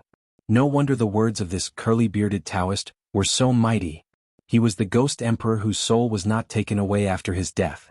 He had gathered the power of wishes of millions of people in the Li Kingdom to reach the mysterious realm, and was close to the Grand Supreme, Emperor Li. He had the aura of an emperor. Such a terrible big demon. No, it could not be described as a big demon anymore. Which big demon in the world could kill 3 mysterious realm and 2 real realm cultivators of Daotong and Kenzo as soon as they achieved the Tao? And he actually sent himself in front of such a terrifying fiendish demon. But whether he was afraid or surprised, this Emperor Li didn't seem to care. This ghost emperor didn't look at him. Instead, he looked at Diwu Jing, who was under the green stone. 80 or 90 Li soldiers were already kneeling. Some were shouting, "Long live the emperor," some dared not make a sound, and some only buried their faces on the ground, not daring to move. Many of them had heard that the dead emperor became a ghost cultivator. With such a big movement and the battle witnessed by so many people, even Daotong and Kenzo couldn't hide it. But now they really saw it. This kind of thing was beyond the endurance of many people. In such an era, the emperor was like a god in the hearts of mortals. And this one in front of them was an emperor who had the magical power of a god. This Emperor Li snorted softly and stood up again. He walked over Kong Tongzi, who was sitting on the ground with his hands behind his back, and walked to the big green stone. After I became a ghost cultivator, there are many things I can't remember. But there are many things I remember more clearly. He frowned slightly and looked at Diwu Jing, who was under the stone. "Raise your head." Diwu Jing immediately raised his head. His eyes were bright and looked straight into the eyes of the ghost emperor, which was a sharp contrast with Kong Tongzi. "I remember you." Emperor Li looked at him and nodded slightly. "In the 32nd year of the Upper Yuan dynasty, I was in a good mood and it was the Lantern Festival. So I called the officer of the Xiao Luo army who was in the capital to drink on the golden platform. You are Lu Tianji's bodyguard, right?" Diwu Jing was so excited that his face turned red. "Yes. At that time I was General Lu's bodyguard. What virtue or ability did I have that your majesty would remember me?" Emperor Li snorted. "I am no longer a mortal." He became a ghost cultivator. "Aren't you afraid to see me?" Diwu Jing immediately said loudly, "Your Majesty." "I still remember on the golden platform during the Lantern Festival, His Majesty said to General Lu, 'Your bodyguard looks mighty and looks like a talented general. That's why I'm here today. Your Majesty's kindness to me can't be repaid in this life, the next life, and the next.'" Moreover, as he said this, a look of hatred appeared on his face. Since His Majesty passed away, the court has been filled with traitors, and the throne has been controlled by vile people. The Great Li dynasty has. Hearing this, Emperor Li raised his eyebrows and said, "Ah, the throne is controlled by a villain? Which villain? Is it Prince Jin?" Diwu Jing said loudly, "Yes." Emperor Li suddenly laughed and said, "Ha! When I was on the throne, many people spoke ill of Prince Jin. But I felt that they were forming a clique to attack the crown prince. Lu Tianji was stripped of his military position and sent back to Tong province because he complained to King Jin. Until now. I was stupid at that time." Emperor Li squinted his eyes and said, "It was this Prince Jin who colluded with the Freemasonry and killed me." Diwu Jing turned pale with fright.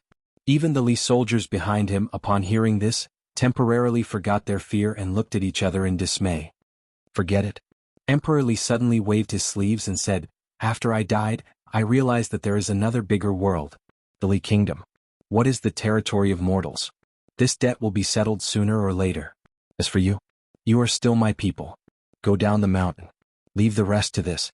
Yujun Diwu Jing did not speak, but Kong Tongzi suddenly shouted, "Ghost King, Ghost King. I didn't kill that old fox, it was that painter. Keep him. I am the messenger of the sword faction. You can't hand me over to that Yujun." After saying this, he sat on the ground and turned to Diwu Jing and shouted, "General Diwu, you can ask His Majesty for me. I've been slaying demons with you all along the way. I've also saved your lives." Usually, Kong Tongzi held his head high and behaved like an otherworldly expert. But now he showed his ugly side and was even less courageous than a mortal. Diwu Jing frowned because of this. After hesitating for a while, he was about to speak, but he heard someone else speak. The one who spoke was the man in the yellow robe sitting opposite Emperor Li. This man had been staring at the chessboard and listening quietly. Now he coughed and said, "People of the Li Kingdom can go. But none of the Qing and I can go." After he said this, Emperor Li turned to him and said, Brother, you still can't let it go? The man in the yellow robe stood up and laughed. He looked at Emperor Li and said, let it go? You and I are both ghost cultivators. Since we are ghost cultivators, we have an obsession that turned into this Dharmakaya. If we really let it go, how can it still exist in the world? What's more? He frowned and said, the Qing and I destroyed my country and harmed my people. Humph, this debt will never be settled. People already knew that this Emperor Li was the Wuwei Emperor of the Li Kingdom who died a few months ago. And now hearing this man talk about country and people, Kong Tongzi was stunned again. Who was this man? But after a few breaths of time, he once again widened his eyes. Although his cultivation was low, he was well informed. So he knew that the Langya cave of Daotong had gone to the river Wei of the Qing kingdom. It was said that in the city of Wei they fought with a terrible demon, the dragon Jiuqi, and lost many people. There was also a strange thing in the process. It was said that the soul of the previous dynasty of the Qing kingdom, the last emperor of the Yi kingdom, Emperor Yi Zhaowu Lv Xingyang, had not been taken away by the black and white Yama kings after his death. At that time, the ghost emperor of the Yi kingdom and the dragon Jiuqi also stirred up trouble. Later they were defeated by the masters of the Langya cave. Could it be, you are the Zhaowu emperor of the Yi kingdom Lv Xingyang? Kong Tongzi stared at him in disbelief. He also saw the pattern embroidered on his yellow robe. It was a dark golden tiger with 2 heads. It was indeed the emblem of the royal family of the Yi kingdom. Lv Xingyang snorted and said, you are quite knowledgeable. Kong Tongzi was stunned for a while and suddenly rushed up to hug his leg and said, Ghost King, since you want to take revenge on the people of the Qing kingdom, let me tell you. Among the people of the Qing kingdom, there is a painter with powerful magic. Yes, powerful magic. He was the one who killed the old fox. Ghost King, think about it. He is just a painter, but his cultivation has reached such a level. He must be from a noble family of the Qing kingdom royal family. He must have been fed with elixirs to be like this. Kong Tongzi said all this in one breath. He then raised his hand and pointed at the Qing army. It is that person. Chapter 392. The ghost emperor Lv Xingyang listened to his words and looked in the direction he was pointing. With just one glance, he immediately furrowed his brows. Kong Tongzi looked at him fearfully, afraid to miss any trace of expression on his face. Because he did not want to die here today. He still had many things to do. Many things that other people and important people thought were unimportant, but to him were the most important things in his life to do. He had always done things cautiously. This time, coming to the mountains to kill demons was the most daring adventure he had taken since he started cultivating. He had originally thought that with his cultivation, he would not run into a great demon. The Daotong Kenzo had so many true realm masters, and the great demons had to be on guard against them. He did not think that he would run into 3 of them. Now, he could only rely on his brain. He knew that although the great demons were smarter than normal demons, they were, after all, birds and beasts. Their intelligence could not compare to that of a human. He also knew that although a ghost cultivator was once a human, since he became a ghost cultivator, he had to have an obsession. He had to rely on his brain to mediate in this dangerous situation and fight for a way out for himself. Since the ghost emperor hated the people of the Qing kingdom, he would not be able to control himself when he saw the royal family of the Qing kingdom. First, he would give him the hateful painter. Then he would observe carefully and temporarily pretend to be weak. He would look for an opportunity to provoke them to fight with the Yujun.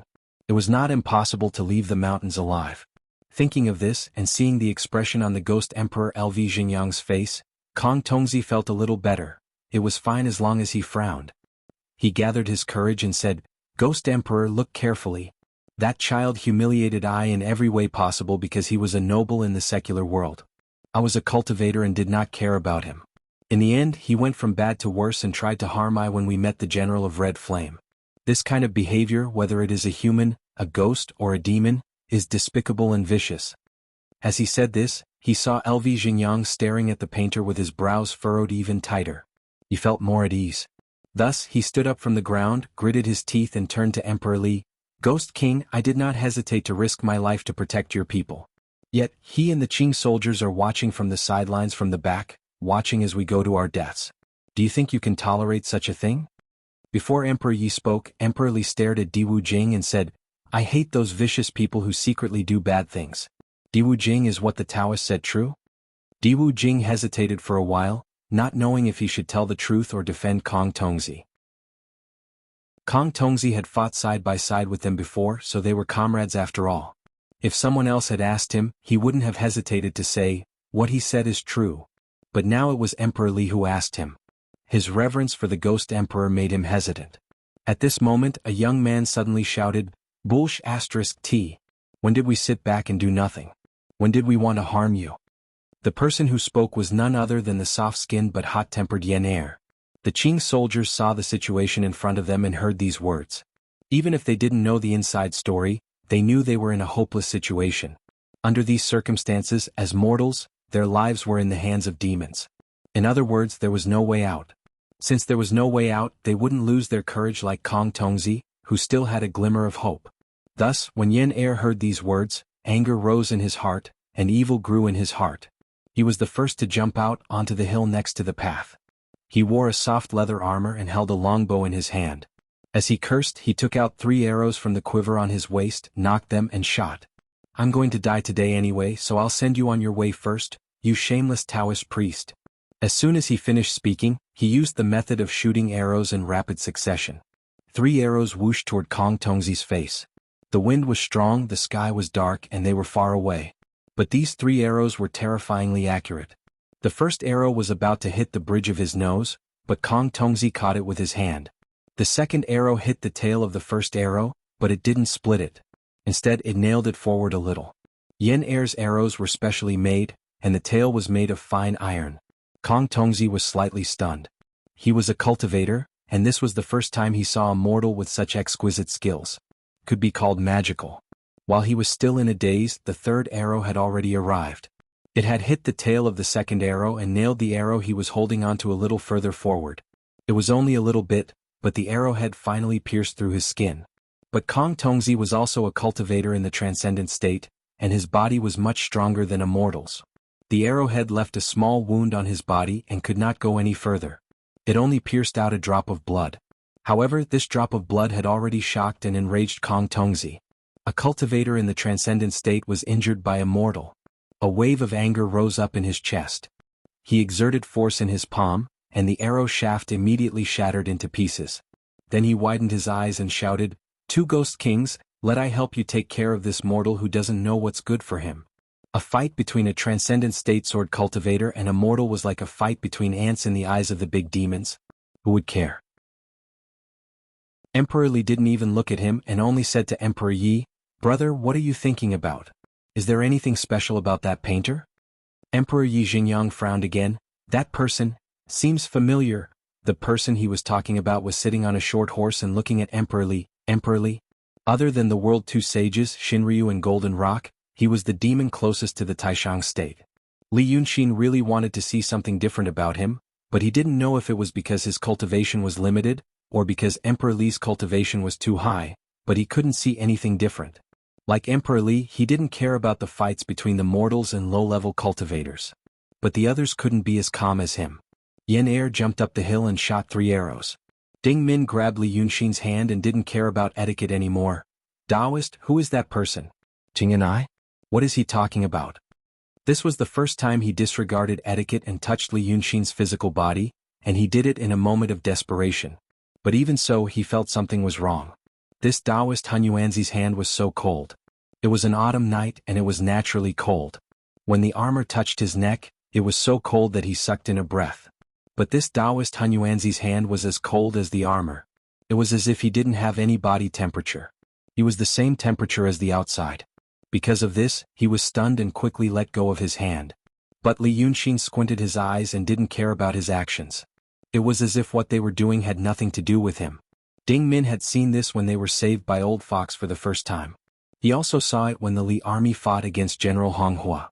At that time he always felt that there was a reason for it. The first time he saved them he acted like a master. Naturally he didn't care.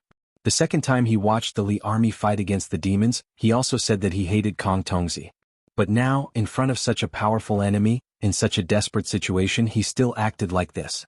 Ding Min was a smart person. So he suddenly realized that maybe he had been thinking about this Taoist Hunyuanzi wrongly. It wasn't that he was a master or hated Kong Tongzi.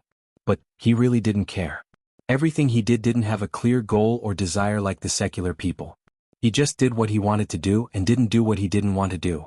Just like now, he didn't want to escape and he wasn't in a hurry to escape, so he was as steady as a mountain.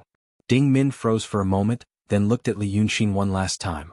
Then he turned his horse and walked away from him. He realized that this Taoist Han Yuanzi wouldn't save them or make plans for them just because he asked. It was just like when the young masters of the rich families in the capital met a pitiful beggar on the road. If they were in a good mood, they would throw a piece of silver or even have someone take the beggar back into their manor. If this beggar thought he could beg that noble person for everything, then he was delusional. Ding Min jumped off his horse. Kong Tongzi had taken 3 arrows from Yen Er and was furious. This commander knew that they were on the edge of life and death and that the enemy was not someone they could fight against. Thus, he pulled out the short knife at his waist and ruthlessly stabbed it into the butt of the warhorse he was riding. The warhorse whinnied in pain and charged forward into the Li army formation. On this narrow mountain path, the Li army was a mess. Men and horses were thrown off their feet. Then Ding Min shouted, "Everyone run for your lives. Those who escape, tell everyone what happened today." He was an old soldier who had seen life and death, so he was very decisive. While many of the Qing soldiers were still watching and hoping for a fluke, he knew there was no way to retreat. They had to take advantage of the chaos to split up and break out. Thus, the Li army and Kong Tongzi were both slightly stunned. After this moment, many of the Qing soldiers copied him and scared away the war horses and the pack horses transporting the red earth. For a moment, although there were only a few dozen horses, the mountain path became even narrower. There was the power of tens of thousands of horses galloping. The dark night became a mess. Kong Tongzi's anger finally exploded. Seeing that the Ghost Emperor was not displeased, he raised his hand and raised his flying sword. "Run, where do you think you're going? First, I'll take your painter's dog head and offer it to the Ghost King." Li Yunxin had used this method before and she liked it very much. First, please the enemy so that they would let down their guard. Then she would slowly plot against them. Kong Tongzi used it with ease. In the chaos, he stared at the eye-catching white-robed Han Yuanzi. Thinking that he was scared silly, he stabbed forward with his sword. His flying sword had been damaged in the battle with General Honghua earlier. Although it was still green and hazy, its light flickered and did not move very quickly. Even so, it was still much faster than the arrows of secular people. After he shouted this, the flying sword immediately arrived in front of Han Yuanzi's face. The killing intent he had been holding back for a long time was finally temporarily released. In that instant, Kong Tongzi felt his body was incomparably comfortable.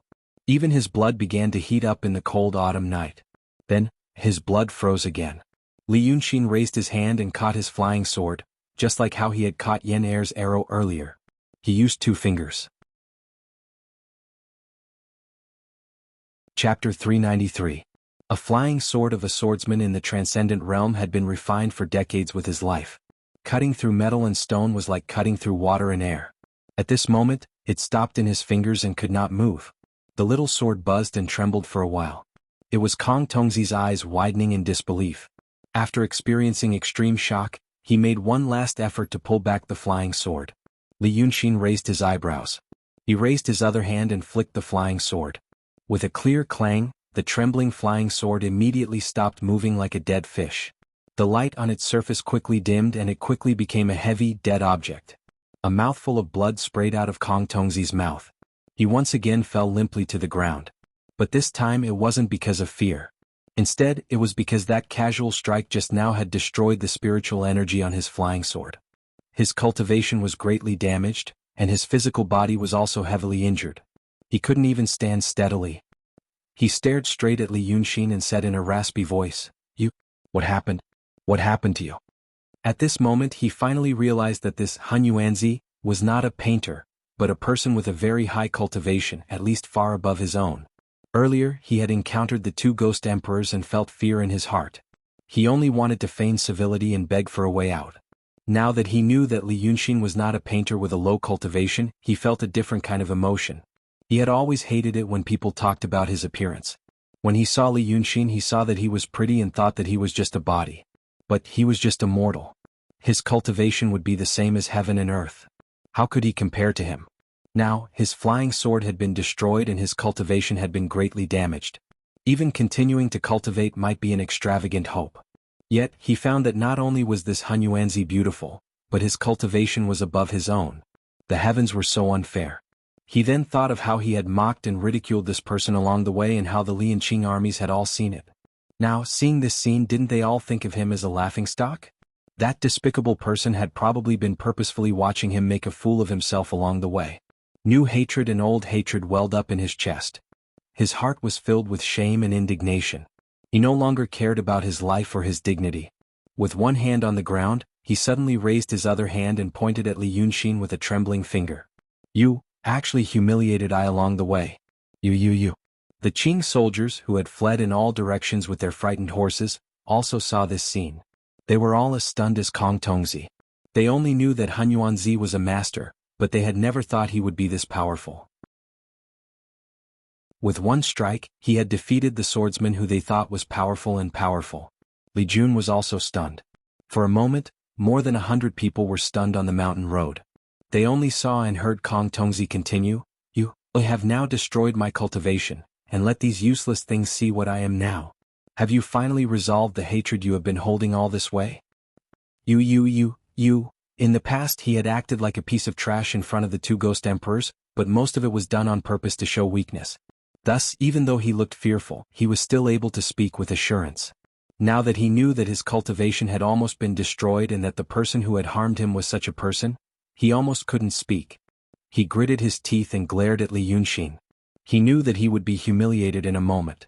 That bastard had endured silently all this way, waiting for this moment. It was simply... Then, Li Yunxin finally sighed on the horse and casually threw the little sword that had lost its light to the ground. The moment it landed, half of it immediately stuck into the rock. Then he jumped off the horse and only used 3 steps to reach the large rock. These 3 steps stunned the Qing soldiers, Li Jun and even Kong Tongzi. He was more than 100 steps away from the rock, but his steps were elegant and calm. But his steps were graceful and calm, and no one could see how he had crossed such a long distance. He stopped in front of Kong Tongzi.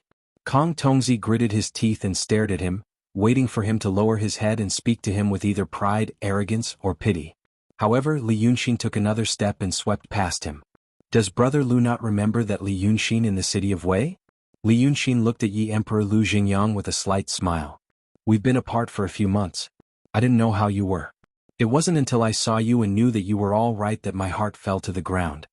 Kong Tongzi froze in place. It wasn't because he had a slight impression of the name, Li Yunxin. It was because he was ignoring him? Was he treating him like he didn't exist? Li Yunxin stood with the 2 ghost emperors on the lone pine and bluestone beside the rolling cliffs. These 2 ghost emperors were both powerful demons. In particular, Emperor Li was famous for his viciousness. No one did not fear him. However, Li Yunxin's aura was not weak at all in front of them. He was tall and slender and wore white clothing. The sleeves of his robe fluttered in the autumn wind like an immortal who could fly away at any moment. In the eyes of the Qing soldiers who had been fleeing in all directions, this scene stunned them for a moment. He already knew that this Taoist priest Han Yuanzi was beautiful and elegant, but now that this beauty was paired with such a powerful aura, it was more than 1,000 times more shocking. Because of this, they all stopped in their tracks. Many of them had fled with Ding Min and Su Mao. At this point, he hesitated and asked what he should do. Because fleeing in all directions was the worst plan. Let's not talk about whether he could avoid the beasts and the demon soldiers in the mountains. Even if they avoided it, once they left Manwan Mountain and reached the Qing army camp near Tongtian Swamp, they would lose all the red soil they were transporting. It would be difficult to report back. Ding Min leaned on her saber and stood on the hill. She stared at the white figure on the bluestone with a frown, dumbfounded. It wasn't that he hadn't thought this Taoist priest was powerful, but he hadn't thought he was this powerful. He wasn't stupid. Looking at Kong Tongzi's appearance, he already knew how terrifying those 2 emperors of the gods were. But now, this Taoist priest Han Yuanzi, who called himself Li Yunxin, was standing in front of them. Furthermore, he looked as if he had known him a long time ago. Who exactly was he? Thus, he took a deep breath and said in a low voice, "Let's wait and see." He thought for a bit, but his gaze never left Li Yunxin's body. "We've already scared the horses just now. We can't report back on this mission. Our general died again. If we return to the camp now, we won't have a good ending. Perhaps, he can still save us."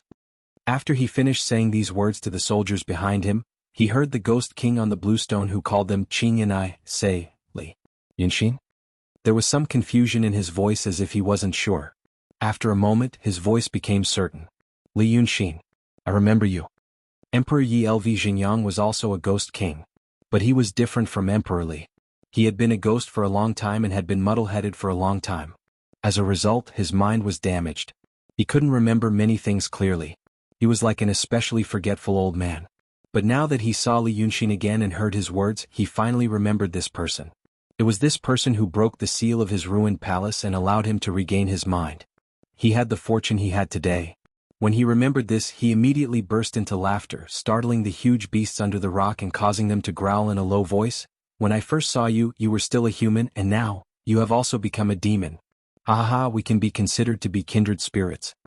Hearing this, Ding Min and Su Mao's expressions changed. Demon? Cunning and cruel, demon? Kong Tongzi's expression also changed. But it wasn't because of the demon. It was because he finally remembered the name, Li Yunxin. Wasn't he the demon that Dao Tong and Kenzo captured? He had been humiliated by a demon for such a long time. Now he was crawling at the demon's feet. Where was the justice of the world? He became more desperate and angry. He suddenly raised his head and shouted at Li Yunxin, "It's you!" He enunciated each word clearly before he gritted his teeth. "You audacious demon, you went against sword sect's orthodoxy, and a few days ago, you were chased by my sect leader like a stray dog. You managed to escape with your life, and now you're hiding in the mountains and don't dare show your face. Hee. Ah. Ridiculous, pathetic and lamentable." Kong Tongzi's voice was getting more and more excited, and there was even a hint of sadness in his laughter. "You are a coward, and now you only dare to go with people with low cultivation like me. Now I feel relieved. I am only at the level of transcendent state, but I have been fighting with you, a monster of true state, for a whole day. Now I have fallen into the hands of you three demons. Even if I die, it will be a glorious death." Previously he wanted to fight with the two ghost emperors. But now that he thought of this Li Yunxin, he knew he was famous for being cruel and cunning. So he knew he couldn't live. Since he had the will to die, he could express it to his heart's content. As he shouted, he felt his blood was boiling. He was not afraid of any demons anymore. After he finished, he glared at Li Yunxin. Although he was still sitting on the ground, his back was ramrod straight like a nail stuck in a rock. When the Li Guiqing kingdom soldiers heard this, they slowly understood. The so-called Taoist priest, Primordial Chaos, was a great demon. Furthermore, he was being captured by the sword sect orthodoxy. Hiding in the crowd? Was it to deceive people? Ding Min and Su Mao looked at each other. They didn't know what to say. So Li Yunxin sighed. "It is better to be a demon. But it is also troublesome." He shook his head at Yi Emperor Lv Xingyang. "After we parted, I heard news about you. In order to protect my people, you fought with the Taoists of Langya Cave Heaven. At that time I was worried that you would die. I felt regretful for a while. Until now." He cupped his hands at Emperor Li. "Of course I have heard of the Emperor of Li Kingdom. His cultivation is close to that of Grand Shang. Now that the two ghost emperors are here, what do you want to do?" Chapter 394. Emperor Li was watching Li Yunxin coldly. He seemed to have heard Emperor Yi mention it before. In fact, he did mention it. But Emperor Yi didn't remember it clearly and didn't say it clearly. Now that he saw Li Yunxin, he knew it was that person. He frowned slightly. "You are Li Yunxin. I heard you have some tricks, but you are timid. That day, my brother risked his life to protect your people in the city of Wei. I heard you hid in some inhibition." Emperor Yi was about to say something, but General Honghua was already impatient. She watched the development of the situation coldly and now understood the reason. It turned out that there was a demon mixed in with the Qing army and seemed to want to hide his tracks. As for the demon's name, she seemed to have heard of it before. But she also didn't know much about it. She only heard her king mention that there was a demon king called Li Yunxin. He was in the Guanyuan crypt discussing with them and was attacked by them. After that, she didn't mention him anymore. It was probably because of the current situation. He was attacked by the crowd in the Guanyuan crypt, so he escaped. So, he mixed in with the army of mortals in the mountains and hid himself. Oh, this was a meritorious deed. Now she knew the whereabouts of the demon king. Her king Yu Jun was going to arrive soon. Didn't she avenge herself and help her king catch the fugitive? Thinking of this, she suddenly laughed. Standing on the head of the huge beast, she pointed at Emperor Li. "You ungrateful thing, what are you doing here? When you became a ghost emperor, you were indeed a scary big demon. Unfortunately, you were injured by those old things in the Daotong Kenzo. Now you are only in the real state. But since you are a demon and have no grudge against my king, as long as you don't cause trouble today, we won't make things difficult for you." Then she pointed at Li Yunxin. This swordsman is useless. So, the one who injured me was you. Oh Li Yunxin. I've heard about you from my king. Did you escape from the Guanyuan crypt as a sinner? If you meet this general, you won't be able to escape. My great king will be here soon. This area is also surrounded by thousands of demon soldiers under my great king. Today you won't be able to escape even if you have wings. Hearing this, Kong Tongzi laughed again and shouted, That's right, that's right. I just want to see you demons fight amongst yourselves. It's best if all of you die. I didn't lose my life in vain. One cultivator and one monster quarreled. Emperor Yi frowned and shifted his gaze onto Kong Tongzi. He looked at him and said to Emperor Li, Brother, you have misunderstood him. We'll talk about it later. Then he looked at Li Yunxin and asked, Where did this swordsman come from? Li Yunxin turned around slightly and glanced at Kong Tongzi. Nothing special, just a small fish. Previously he had wanted to borrow him to infiltrate Kenzo. Now that I've met you, it's useless. Kong Tongzi sneered. He straightened his body and shouted, Hee. I, Kong Tongzi, started cultivating at the age of 12. I've only cultivated for 33 years. My cultivation isn't as good as you demons who have cultivated for hundreds or thousands of years. In your eyes I'm just a small fish. But my Wujin sword sect master Jing Guangzi has a higher cultivation than you. Today you're complacent with these demons. A few days ago, you were like a stray dog being chased by my sect master. Now that the war between Xianmen and demons is about to start, if I die today I'll just die 10 days earlier. I will wait for you in Sanluo Temple. Let's see what you look like then. Do it. After saying this, he frowned and closed his eyes. He just had to wait for the demon's ferocious nature to be provoked by him and raise his hand to kill him. But then he heard Li Yunxin exclaim, Oh, so your sect master Jing Guangzi didn't tell you what happened that day? After saying this he laughed again. Good. That's easy. Come on, open your eyes and see what this is. The demon Li Yunxin finally stopped ignoring him and was willing to talk to him. This made Kong Tongzi feel a strange sense of relief. Then he didn't know why, but he actually opened his eyes and looked at what Li Yunxin said. When he looked, he saw that Li Yunxin was holding a ball of golden light in his hand. Kong Tongzi's eyes widened and he couldn't say a word for a long time. Although he was a low-level cultivator, as a disciple of Wujin sword sect, he knew what his sect master's natal magic weapon was. The golden thing in Li Yunxin's hand? If it wasn't the glazed sword heart, what else could it be? How did it fall into his hand? His throat gurgled and after a while he exclaimed, How could it be with you? What kind of trick is this? Li Yunxin snorted and laughed. So your sect master didn't tell you? Not only her natal magic weapon is with me, but her cultivation has also been greatly damaged? Then he stopped smiling and said, Do you think a few stinky Taoist priests like you deserve to take my life? Kong Tongzi was dumbfounded.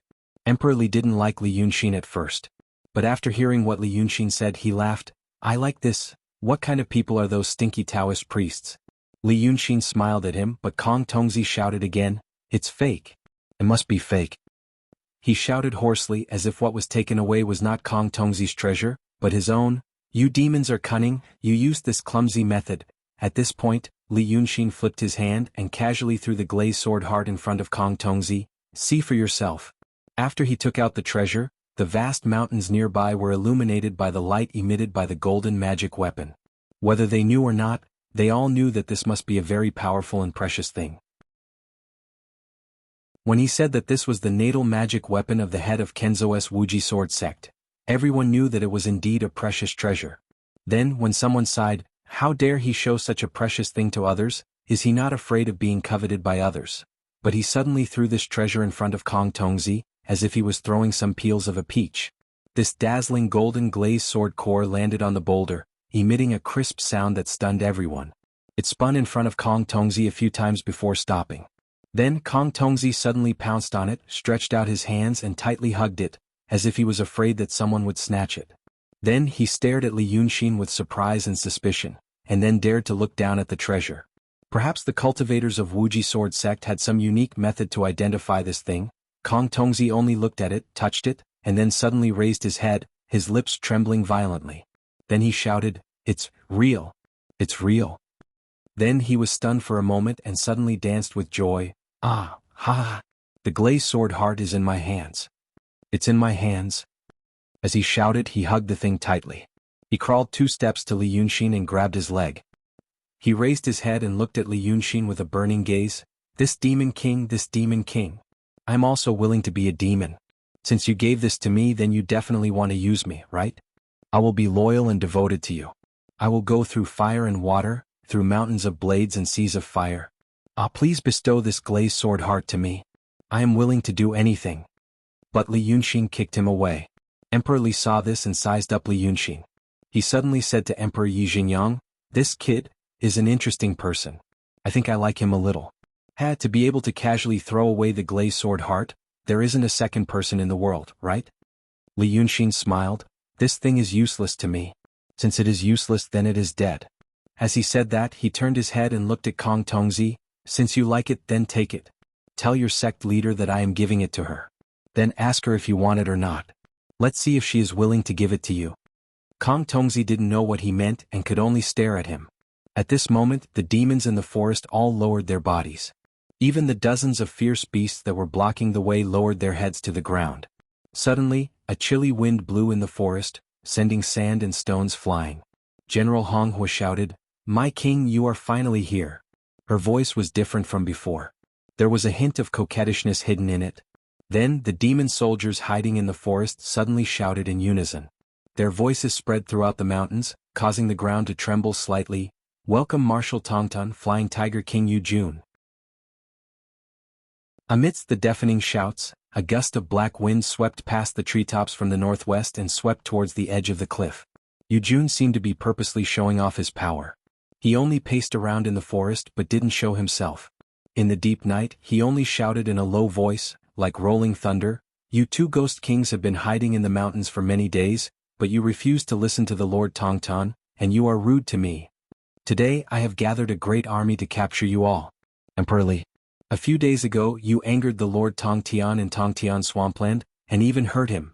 Do you know what will happen to you if I capture you this time?" As soon as he shouted, the group of demons immediately shouted in agreement, their might intimidating. In this tide-like shout, General Hong Hua shouted again, "My king, not only did we stop these two old ghosts, we also stopped the treasure. The life treasure of the leader of the 5 demon sword sect, the glazed sword heart, is also in the hands of this swordsman. Congratulations, my king. Today you have killed 2 birds with 1 stone." At this moment, Li Yunxin finally knew what the 2 ghost kings were doing here. In fact, the 2 ghost kings had been fighting with Yu Jun in the mountains for a long time. Tonight's matter was supposed to be between them. The Li army and the Qing army were just unlucky to run into these demons. However, when they were in Hatred's palace, he didn't know. Who would have thought that this Yu Jun would have such an imposing manner, such a grand show of extravagance? Chapter 395. Hearing the good news from General Red Flame, Lin Weiwei's black wind suddenly paused. Then he laughed out loud. "Is that so? I just had a drink with the demon kings, and the heavens sent me such a wonderful thing. Let me have a look. Where is the treasure?" As soon as he finished his words, Hei Feng suddenly retracted his body and turned into a man with a stocky build. He appeared in front of the formation, beside General Red Flame. Li Yunxin had seen Yu Jun before. At that time he was in Hatred's palace, and a group of demon kings made things difficult for him. And Yu Jun was one of the first few to make things difficult for him.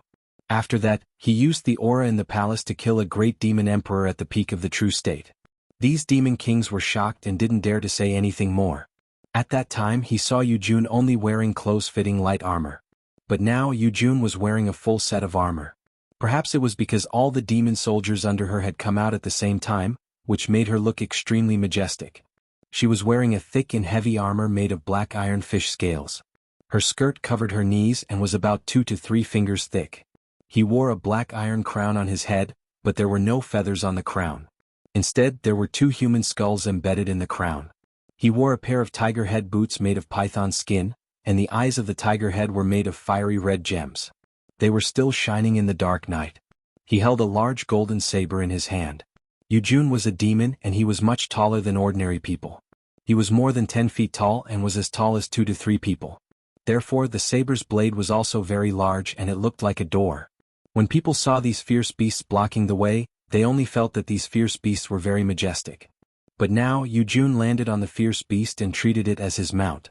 As soon as the Tiger Demon King appeared, the demons in the forest became very imposing, and their voices rose to the sky. The tiger demon was also very proud of himself. Riding on the back of the fierce beast, he lifted the door-sized saber with one hand and pointed it at the big green rock. Emperor Li, today let's settle our old scores. When the tiger demon king appeared, Emperor Li didn't want to show weakness. Therefore he took 2 steps forward and stood at the edge of the large green rock, blocking Li Yunxin who was behind him. Hearing his challenge, Emperor Li sneered and said, "You? When I was the son of heaven you were just demons hiding in the mountains. When I became a ghost cultivator I didn't even put you in my eyes. That Lord Tongtian attacked me when I was seriously injured and delirious, but he was still defeated by me. Do you think someone like you is qualified to challenge me?" Li Yunxin frowned slightly at the curses of the 2 fiend demons. Emperor Li used to be a human, so it was understandable that he had the habit of being human. However, this Yujun was a demon. Back in the Palace of Hatred he couldn't wait to eat Wuqi. With such a violent and rash temperament, he was now acting like a general and cursing in front of the formation instead of brandishing his saber. It was really strange. While he was hesitating, Yi Emperor Lu Xingyang, who was behind Emperor Li, took a step towards him and said in a low voice, "Li Yunxin, you should leave now." Li Yunxin was slightly stunned. Lu Xingyang said, "Jilan and I have something to do here, so we can't leave.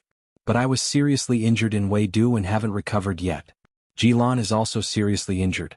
Now she is only at the level of perfected master, so she may not be a match for Yujun, but Yujun has been defeated by us before, so we are in a stalemate now.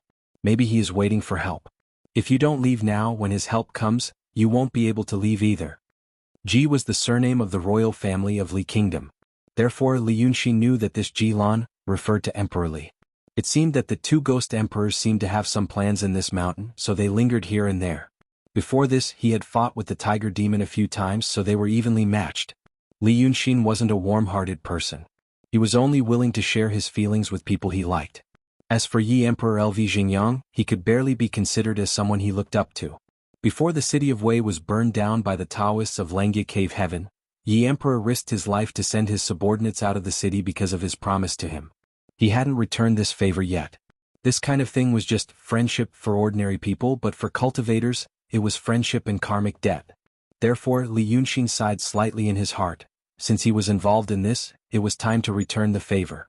He smiled at Lu Xingyang. "In the city of Wei we used each other and took what we needed. But when the city was destroyed you were still loyal. This is something I didn't expect. I am a person who will take revenge and repay kindness. I will return this favor to you today. Tell me, are the 2 of you planning to leave this place, or are you planning to kill this Yujun as well?" Lu Xingyang shook his head. "We can't say what we are going to do.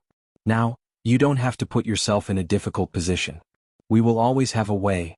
Emperor Li also listened to Li Yunxin's words. At this moment, when Yujun started to scold again, he turned back. "You really talk big. Although I'm only in the true state, I've already fought with this tiger demon a few times, and I haven't gained any advantage. Yet you're talking about killing it? Do you think that your means are above mine? This tiger demon is waiting for reinforcements. But I want to end it with him tonight." In another hour, when the crescent moon rises in the sky, I will be at the peak of my power. I will kill this reckless beast. Li Yunxin said softly, "Oh." He knew that at this moment, Emperor Li was indeed holding on. He didn't have the confidence to defeat Yujun, so he had to wait for the right time. But because of some special reason he couldn't just leave. And Yujun seemed to have fought with the 2 ghost emperors before and didn't gain any advantage. So he was also waiting for reinforcements. In fact, this Emperor Li was a guy worth befriending. Li Yunxin had a few thoughts in his mind. Emperor Li was the enemy of hatred, which meant he was the enemy of all the demons of the Dragon Dynasty. But naturally he was the enemy of the Xianmen, and his words also revealed that it was the Freemasonry who killed him. They were the most reliable natural allies. And look at Emperor Li. When they first met, his words were full of contempt, as if he looked down on him. But soon after he praised him for 1 or 2 trivial things. This meant that Emperor Li was actually a very rare person in this world, with a true temperament. Maybe it had something to do with his previous profession. As an emperor, especially the emperor of the Li Kingdom, he probably didn't have to care about what others thought, and he could express his emotions as much as he wanted. So Li Yunxin laughed in a low voice. "In terms of cultivation, I may not be better than you, your majesty. But in terms of tactics." As he said so, he slowly walked out from the darkness behind Emperor Li. At this moment, Tiger Demon Yujun was cursing. Speaking proudly, he turned to look at the demon soldiers and demon generals around him. Those demons immediately laughed along with him.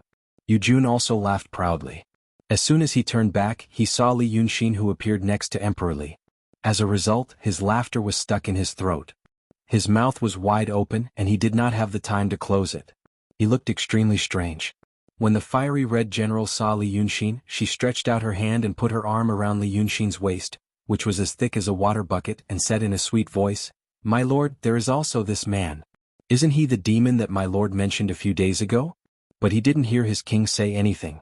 When he looked up, he saw Yu Jun's dumbfounded look, so he was also stunned. Yu Jun and the red general didn't say anything, so the demon soldiers and demon generals in the forest also stopped talking, not knowing what had happened. So for a moment, as soon as Li Yunxin appeared, the cliff immediately became silent, which was very weird. Emperor Li frowned and turned to look at Emperor Yi. But LV Xingyang was also puzzled. Li Yunxin was only in the transcendent state when she was in the city of Wei. Later she became a demon of the real state with his power, but her cultivation was not very high. Why did it become like this? They didn't know, and neither did Li Yunxin. Why did Yu Jun become so afraid of him? But Yu Jun himself knew it. He cursed in his heart. Why did he meet such a devil? He didn't take Lord of Wei River and Qi Wen seriously at first. On the contrary, when they were in the Yazi Palace, the group of demon kings, led by human sovereigns, wanted to share and eat this so-called Wei River Lord.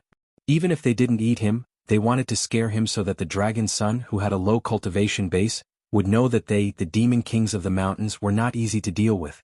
But unexpectedly he killed that human monarch on the spot. How could they not know the cultivation of human monarch?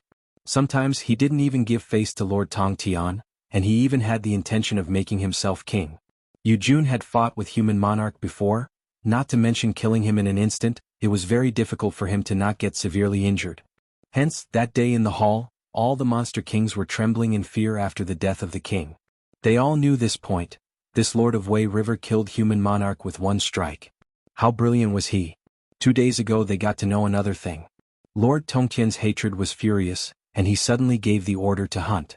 It was said that Long Jiao Wei River killed Wanderer Bai at night, and broke into Lord Tongtian's study to spy on his secrets.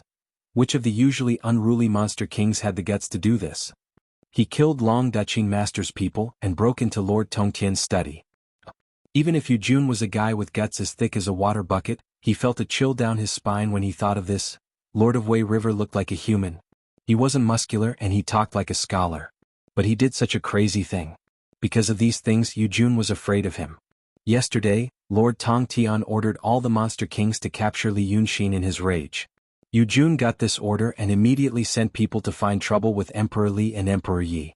He wanted to make sure that he couldn't leave here so that he wouldn't meet Li Yunxin. Who would have thought that they would actually bump into each other here?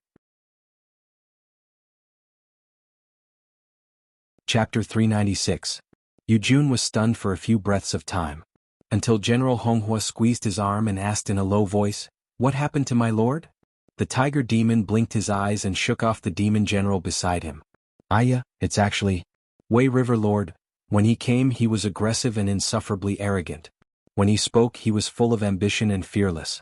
But as soon as they saw Li Yunxin, the expression on their faces instantly changed, and it was a world of difference, causing all the people on the cliff to be stunned. But it only took Li Yunxin 2 breaths of time to understand the inside story. This result was originally planned by him. He killed King Renjun in the Hall of Hatred and then did all kinds of things to establish his prestige among the demons. He had not recovered from his serious injuries. Even if he recovered, he was not the strongest among the demon kings. Only by using this kind of method to intimidate them all, no one would dare to attack him in the future. Now he saw the results. And the results were unexpectedly good. Therefore he grinned and said, "King Yu Jun is very impressive." The 2 rows of white teeth in his mouth flickered in the eyes of those ferocious beasts. Then he took 2 steps forward and said, "Back in the hall, Lord Yu was one of those who said they would share with me. Unfortunately, I only killed that King Renjun and didn't have a chance to get close to King Yu Jun." He stopped and stared at the tiger demon. "Now King Yu Jun can't wait to chase after me. Is he seeking death?" Hearing this, the tiger demon's heart beat wildly. King Renjun was killed by him. Wanderer Bai, who added fuel to the fire in the hall that day, was also killed by him. This guy really bore a grudge because of what happened that day? A demon of the true realm like him had long developed intelligence. Although he was usually cruel, he still cherished his life. Hearing what Li Yunxin said, he couldn't care about anything else. He just wanted to escape first and then think about it later. Thus, he hurriedly waved his hands. No. Lord Wei River has misunderstood. That Lord Tongtian. After Lord Wei River left, he was furious. He ordered all the demon kings to capture Lord Wei River. The tiger demon rolled its eyes. When I was in the hall, I saw Lord Wei River's appearance and fell in love. Admiration. That's why I wanted to send a message to Lord Wei River. How could I have any other thoughts? All the demon generals around King Li Yunxin were stunned when they saw what he did. General Red Flame glanced at Li Yunxin, then at his own king, and didn't know what to say for a long while. But in the end he was still a coward. He knew that he had brought bad luck to his king and provoked a formidable fellow. Thus, he quietly retreated to the back of the formation, not daring to make a sound. Emperor Li furrowed his brows. He stared at Li Yunxin for a while and then turned to look at Emperor Yi. Emperor Yi Xingyang was confused too. So many things had happened in the few months that they were apart. How could he know what Li Yunxin had encountered, how many hardships he had gone through, and how did he get to where he was today? Thus he was at a loss. Li Yunxin stood in the wind. He lowered his head and brushed his nails. Then he looked up and smiled at King Li Yunxin. I see. Then I owe you a favor. Then he stopped smiling and snorted coldly. You don't have to say such nonsense to me. Do you think I don't know what you and that hatred are thinking? Since I have fallen out with him, we are irreconcilable enemies. You saw me here today. When you go back, you will definitely inform him. I'm not afraid of that.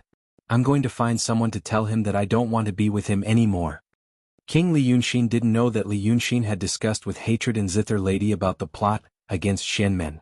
He also didn't know what happened that night. Now that he had heard all this, he could only muddle-headedly feel that there was some discord between the Dragon Clan brothers, and they had finally turned against each other. Then he heard that Li Yunxin was going to let him go back and inform him. He felt relieved. Now that he knew that the danger was over, he thought of other things. Tonight was really embarrassing. Moreover, it was witnessed by so many demons. But he couldn't kill all of his subordinates.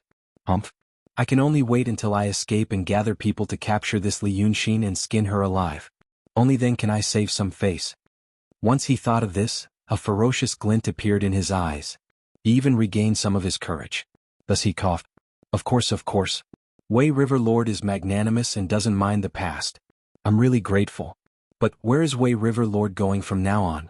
If I know, I can give an explanation to Lord Tongtian. Otherwise, if I find out that I met Wei River Lord empty-handed... Li Yunxin frowned and interrupted him. I told you to leave. You don't want to leave. Do you want to die here? I'll fulfill your wish. The tiger demon shivered. The courage he had just gained almost disappeared. He hurriedly said, Yes. I'll go back and tell Wei River Lord. Go. Then he turned around and shouted. He rode on the beast and was about to leave. His beloved General Redfire had only heard of the name, Li Yunxin. The other demon soldiers and generals didn't know what had happened. Now that their king wanted to leave, they had to leave. However, he had just taken 2 steps when Li Yunxin on the cliff shouted again, Wait! The tiger demon was stunned and turned to look at him. But Li Yunxin frowned. There was a long, thin golden object in his hand. Bring this dragon god token back to Hatred. Most demons in the world knew about the dragon god token. It was said that it was made from the scales of Shinryu. However, there were only a few who had actually seen it. Now that they saw the one in Li Yunxin's hand, they immediately knew that it was real. The reason was none other than because the divine dragon token emitted a pressure that seemed to have come from the primordial times and when the heavens and the earth were split apart. It wasn't very strong, but it possessed a peerless dignity that caused one's scalp to go numb, one's legs to go weak, and one couldn't help but want to prostrate in worship. The tiger demon was first frightened by Li Yunxin, then released by Li Yunxin, and now it was called back. Seeing such a rare treasure, its mood fluctuated several times, and with the deterrence of the dragon god token's dragon chi, its mind gradually became muddled. Firstly, it was because of his yearning for this treasure. Secondly, it was because he had let down his guard slightly. Hence, after a slight daze, he stared at the thing in Li Yunxin's hand. This is to be given to little Wang? Li Yunxin frowned and shouted impatiently, What's with all this nonsense? Come and get the dragon god token and bring it back to him. How could you Jun think about it? 4 ordinary demons like them, who didn't have the thought of taking a look and touching the divine dragon token? Thus, he hurriedly jumped off the ferocious beast he was sitting on and ran over with large strides. He jumped up the cliff and stood in front of Li Yunxin. At this moment, General Honghua felt that something was wrong. She said, "My king." But the tiger demon's mind was focused on the dragon god token. He couldn't hear her. He stretched out his thick arms and involuntarily knelt on one knee, waiting for Li Yunxin to hand over this supreme treasure to him. He was more than 10 feet tall. Now that he knelt on one knee, his body was the same as Li Yunxin's. But Li Yunxin didn't give him the dragon god token immediately. Instead, he threw it in his hand and held it. He waited a few more times. Seeing that the tiger demon's eyes were following the dragon god token in his hand, he suddenly laughed and said, "I can give you the token. But you Jun, you have to give me something in exchange."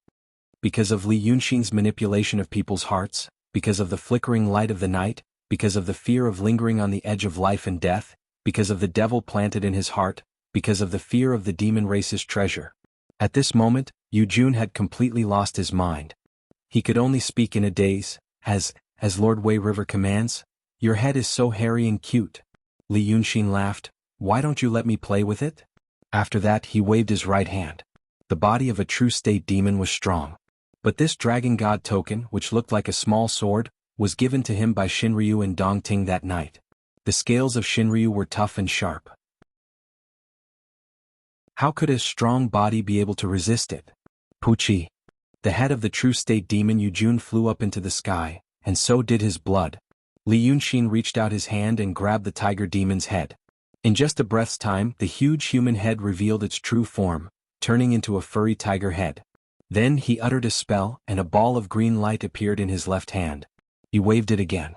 The unlocked Toad Palace, a magic treasure made by the sages, spread out silently and imprisoned the tiger demon's soul as well. At this moment, the huge body on the roof fell down. It stayed on the rock for a while, then fell down because of the lubrication of its own blood. A huge tiger body landed on the ground, raising a cloud of dust. This sudden turn of events caused the demons in the forest to be dumbfounded once again. After 3 breaths' time, when Li Yunxin threw Yu Jun's head to the ground and let it roll to the feet of General Honghua, these little demons cried out, "Our king is dead." Then they fled in all directions. The trees in the forest shook, the owls flew away, and the dust rose into the sky. It was as if a great army was defeated. Only then did Li Yunxin clap his hands and turn to look at Emperor Li. "Your Majesty, what do you think of my trick?" Emperor Li was stunned. After 3 breaths' time he frowned.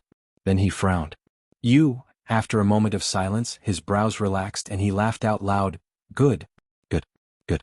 When I was the emperor of the human world, I had a general named Qin Qingji. He wore a white robe and was very brave. There was a nursery rhyme that said, 'Great generals should not be imprisoned, and armies avoid the white robe.' And now you, Li Yunxin. Haha, you can also be called, 'Armies avoid the white robe.' Asterisk asterisk asterisk, Qin Qingji, a general of southern Liang during the northern and southern dynasties. Armies avoid the white robe, from the history of southern dynasties, Qin Qingji. Chapter 397. This Emperor Li seemed to be a true person, which was rare. Although he was disdainful of Li Yunxin before, now that he had displayed such an unexpected ability, the last bit of ill feelings in his heart disappeared. Instead, he started to praise Li Yunxin, not concealing his admiration at all. Li Yunxin found him even more interesting and laughed, "I just did it casually. This tiger demon has been rude to me in the past. Bumping into me tonight can be considered as his doom has arrived." As for the others, speaking till here, he turned to look at Kong Tongzi, who was staring blankly and not saying a word. "Did you see it?" When the Kenzo cultivator Kong Tongzi first met Li Yunxin, he thought he was just a painter. Later he saw him talking to the 2 ghost kings, and knew that he was a great demon. But at that time he was determined to die, and only wanted Yu Jun to kill this demon so that he would not die in vain. And now, this Li Yunxin actually killed Yu Jun.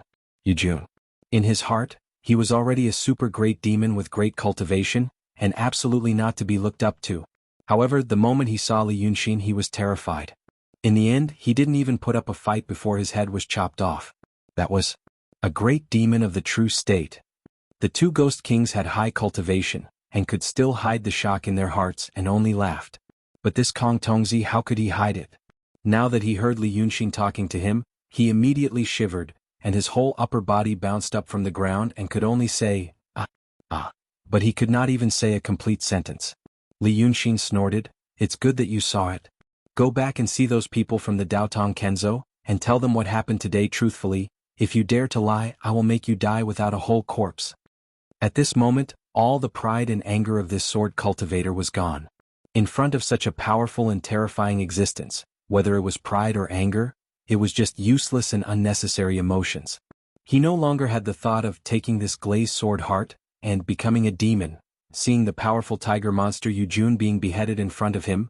No matter how high his cultivation was, what could he do? For a moment, he was disheartened and all his thoughts were extinguished. After standing still for another quarter of an hour, white mist suddenly rose from the top of his head. His face also began to age. His face drooped, his body stooped, and 3 clusters of colorful flower-like clouds reappeared on top of his head before quickly disappearing. After a dozen or so breaths, Kong Tongzi had become an old man with white hair and beard. However, his hand, which was covered in blue veins, was still tightly holding onto the golden glazed sword heart. Because of everything that had happened overnight, he had entered the true void tribulation, and his cultivation had been completely crippled. Under the rock, the Qing army and Li army watched all of this happen but could do nothing.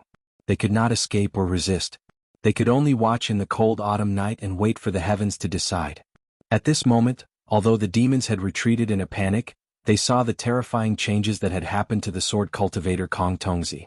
They also knew that this so-called priest Hunyuanzi was actually a great demon, so they were even more terrified. Then they saw Li Yunxin turn around and say to Emperor Yi, "Brother Liu, I know you have an obsession. But now I am also cultivating. I have some demons in my heart that I need to dispel and some emotional tribulations that I need to go through. These Qing army have been with me for a day and a night, so it can be said that we are connected by fate. Brother Liu, can you do me a favor and let them live?" Liu Xingyang frowned. "When I was in the city of Wei, I knew you were a cultivator. Now that you are a demon, are you still cultivating?" Hearing this, Emperor Li also frowned. "Cultivator, humph. What's so good about learning from those stinky Taoists?" As he spoke, he looked coldly at Kong Tongzi sitting on the ground. "For example, this stupid thing. He cultivates and has many tribulations to go through. And in the end? Now that his cultivation is completely crippled, what's the use? It's better to be a demon like us and live freely. Who cares about the tribulations?" Li Yunxin smiled. "I just want to experience the feeling of the Taishan realm." He said this casually as if he wasn't talking about the supreme realm of Taishan Wangqing, but about which restaurant's food was delicious. Emperor Li and Emperor Yi were both stunned by his words. Then Emperor Li said, "What did you say?" It seemed that he had heard wrongly. Taishan Wangqing. There was still a trace of a smile on Li Yunxin's lips. He said lightly, "Both of you are first-rate immortals and demons now. Aren't you curious about the experience of the highest realm of cultivation?" Emperor Li took a step back and looked at him again. This guy was really strange. When he was an emperor, he had seen many people. Even though some people said he was muddle-headed, even the muddle-headed emperor of a country had the ability to recognize people. He just didn't want to use it. But now, Li Yunxin had surprised him several times. It was really interesting. Emperor Li Jilan was a proud person. So she only liked LV Xingyang. They were both emperors of a country and had some common language. But now she felt that the more she looked at Li Yunxin, the more she liked him. So she couldn't help but say a few more words. "There are so many interesting things in the world. Why do you only focus on cultivation? Isn't it more interesting to expand and build a new world?" Li Yunxin shook his head. "It's boring for me. In this world, perhaps the only thing that can attract me is the matter of cultivation. I have never experienced it and I can't imagine it either. Every step was novel and not dull at all. As for expanding and building a new world, it's just an extra gain on the way. It's not the goal." Then he looked at LV Xingyang. "You want to be happy, but I want to see something new. If I know I can't see it, this world for me has no fun." He made the matter sound so serious that LV Xingyang sighed. "Just this once." Li Yunxin raised his hands to him and picked up Kong Tongzi on the rock. With a leap, he landed in front of the Qing army. An hour ago he was in the Qing army. These soldiers still felt safe. Now when he landed again, the Qing people around him all retreated. In an instant, a large space was cleared for him. In the end, he had beaten back the demon soldiers all over the mountain. These Qing soldiers did not run. They only stared at him in a daze. Their faces were filled with fear and hesitation. They didn't know what was waiting for them. But Ding Min didn't retreat. He was an old soldier and the leader of this small group. If he retreated like everyone else, it would be a very embarrassing thing. And so, he stood in front of Li Yunxin one step away. Li Yunxin casually threw the old Kong Tongzi at his feet. Take him and go down the mountain. Then, hand him over to the people of the Five Sword Sects. Your matter is over. Ding Min gritted his teeth. He looked at Kong Tongzi and then at Li Yunxin. After a moment he said, You are a demon. Li Yunxin narrowed his eyes and looked at him with a false smile. So, how can there be a demon like you? You don't seem like a demon. Ding Min's voice was raspy and raspy. It was as if he was doing his best to control his throat so that his voice wouldn't tremble. Why did you save us? What is your goal? Seeing that Li Yunxin didn't speak and didn't have any intention of harming him, his voice eased slightly. He then said, You are different from other demons. Although you saved us, if you want us to do something that goes against. Li Yunxin smiled and shook his head. Turning his body, he said, What do you have on you that is worth me scheming against? After saying this he leaped back onto the rock.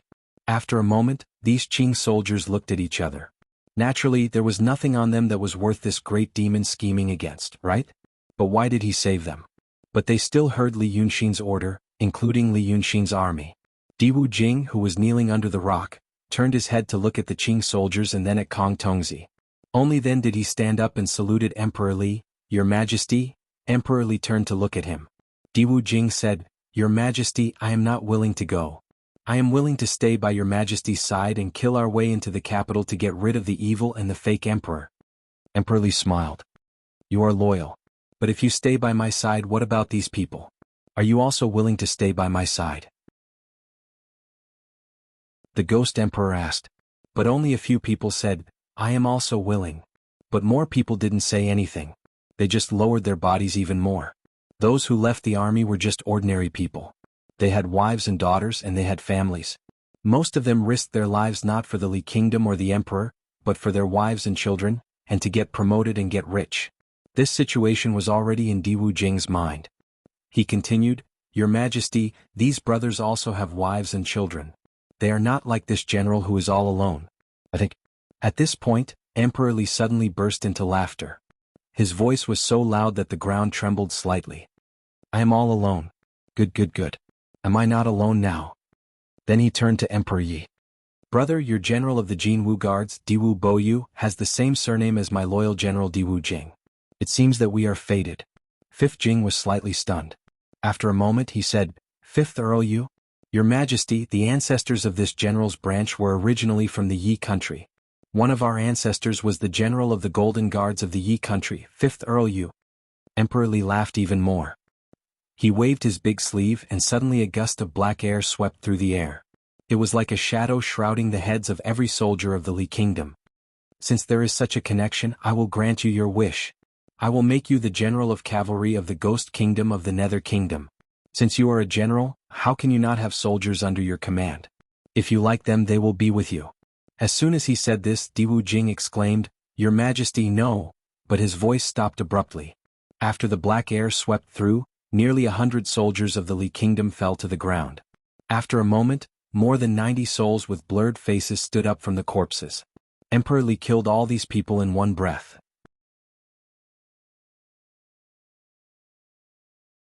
Chapter 398.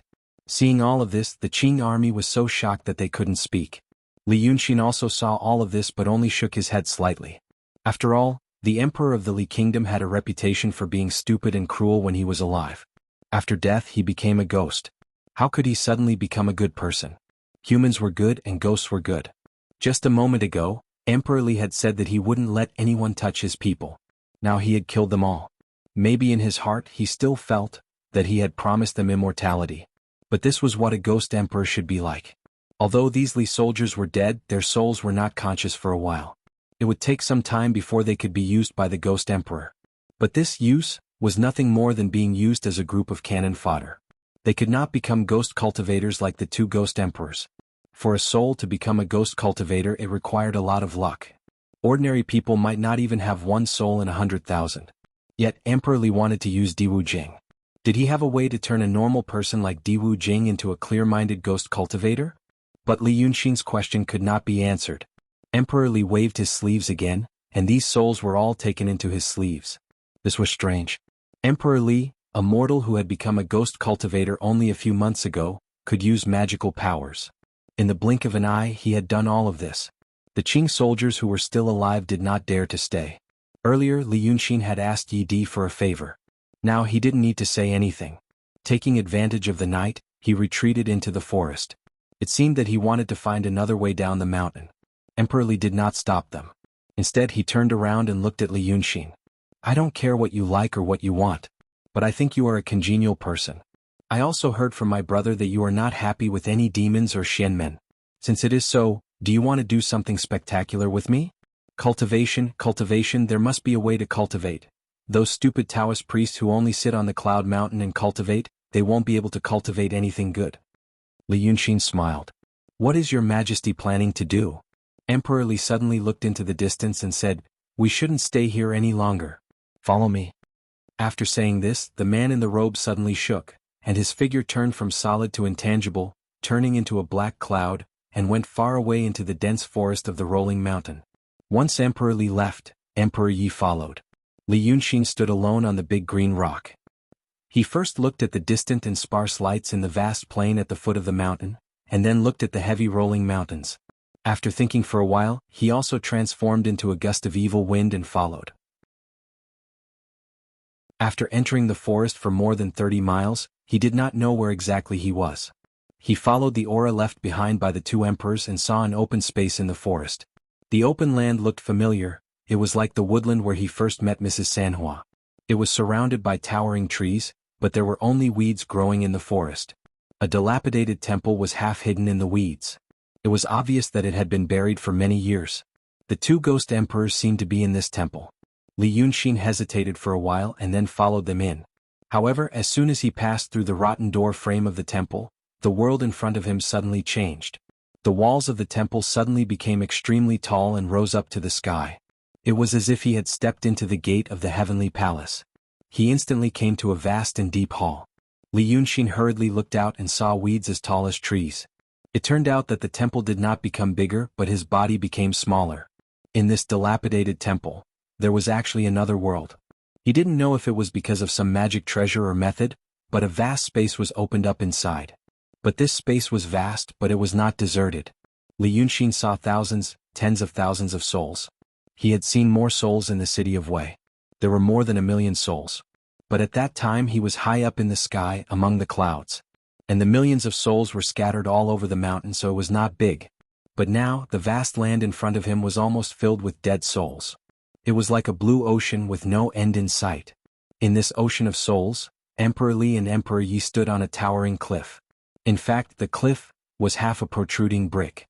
But looking at it now, it was covered with moss and branches and leaves. It looked like it was covered with vertical blades. It was very imposing. These souls were all muddle-headed and did not have any intelligence. They only stood blankly or paced back and forth, letting out low and miserable howls from their mouths. Many roars gathered in one place, filling the entire space. It was as if the whole world was coming to an end.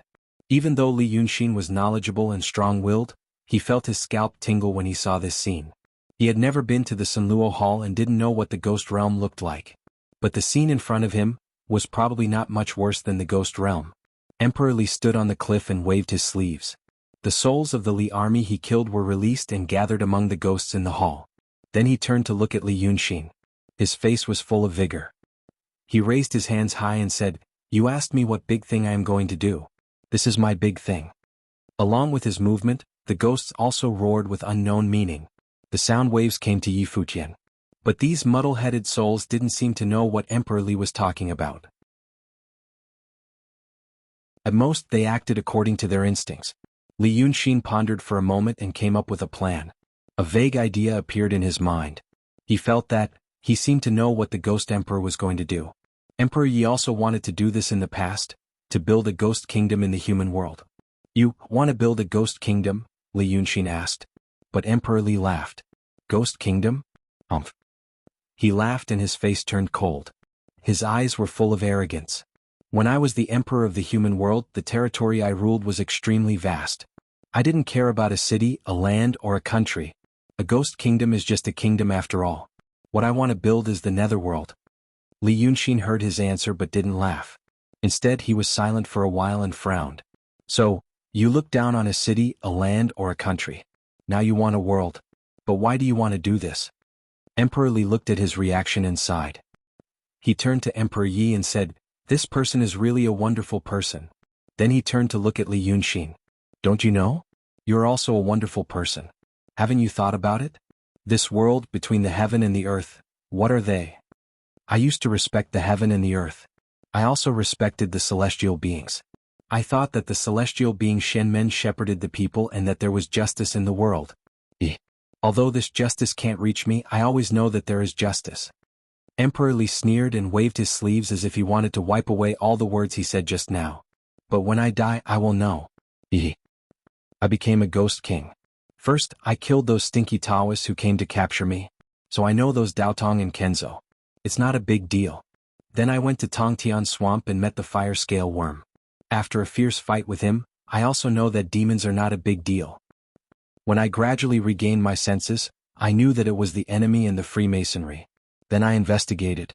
The Shenmen can't do anything to them. It turns out that the Shenmen and demons are like mortals. They don't have the ability to go to heaven. They are just mortals who know spells.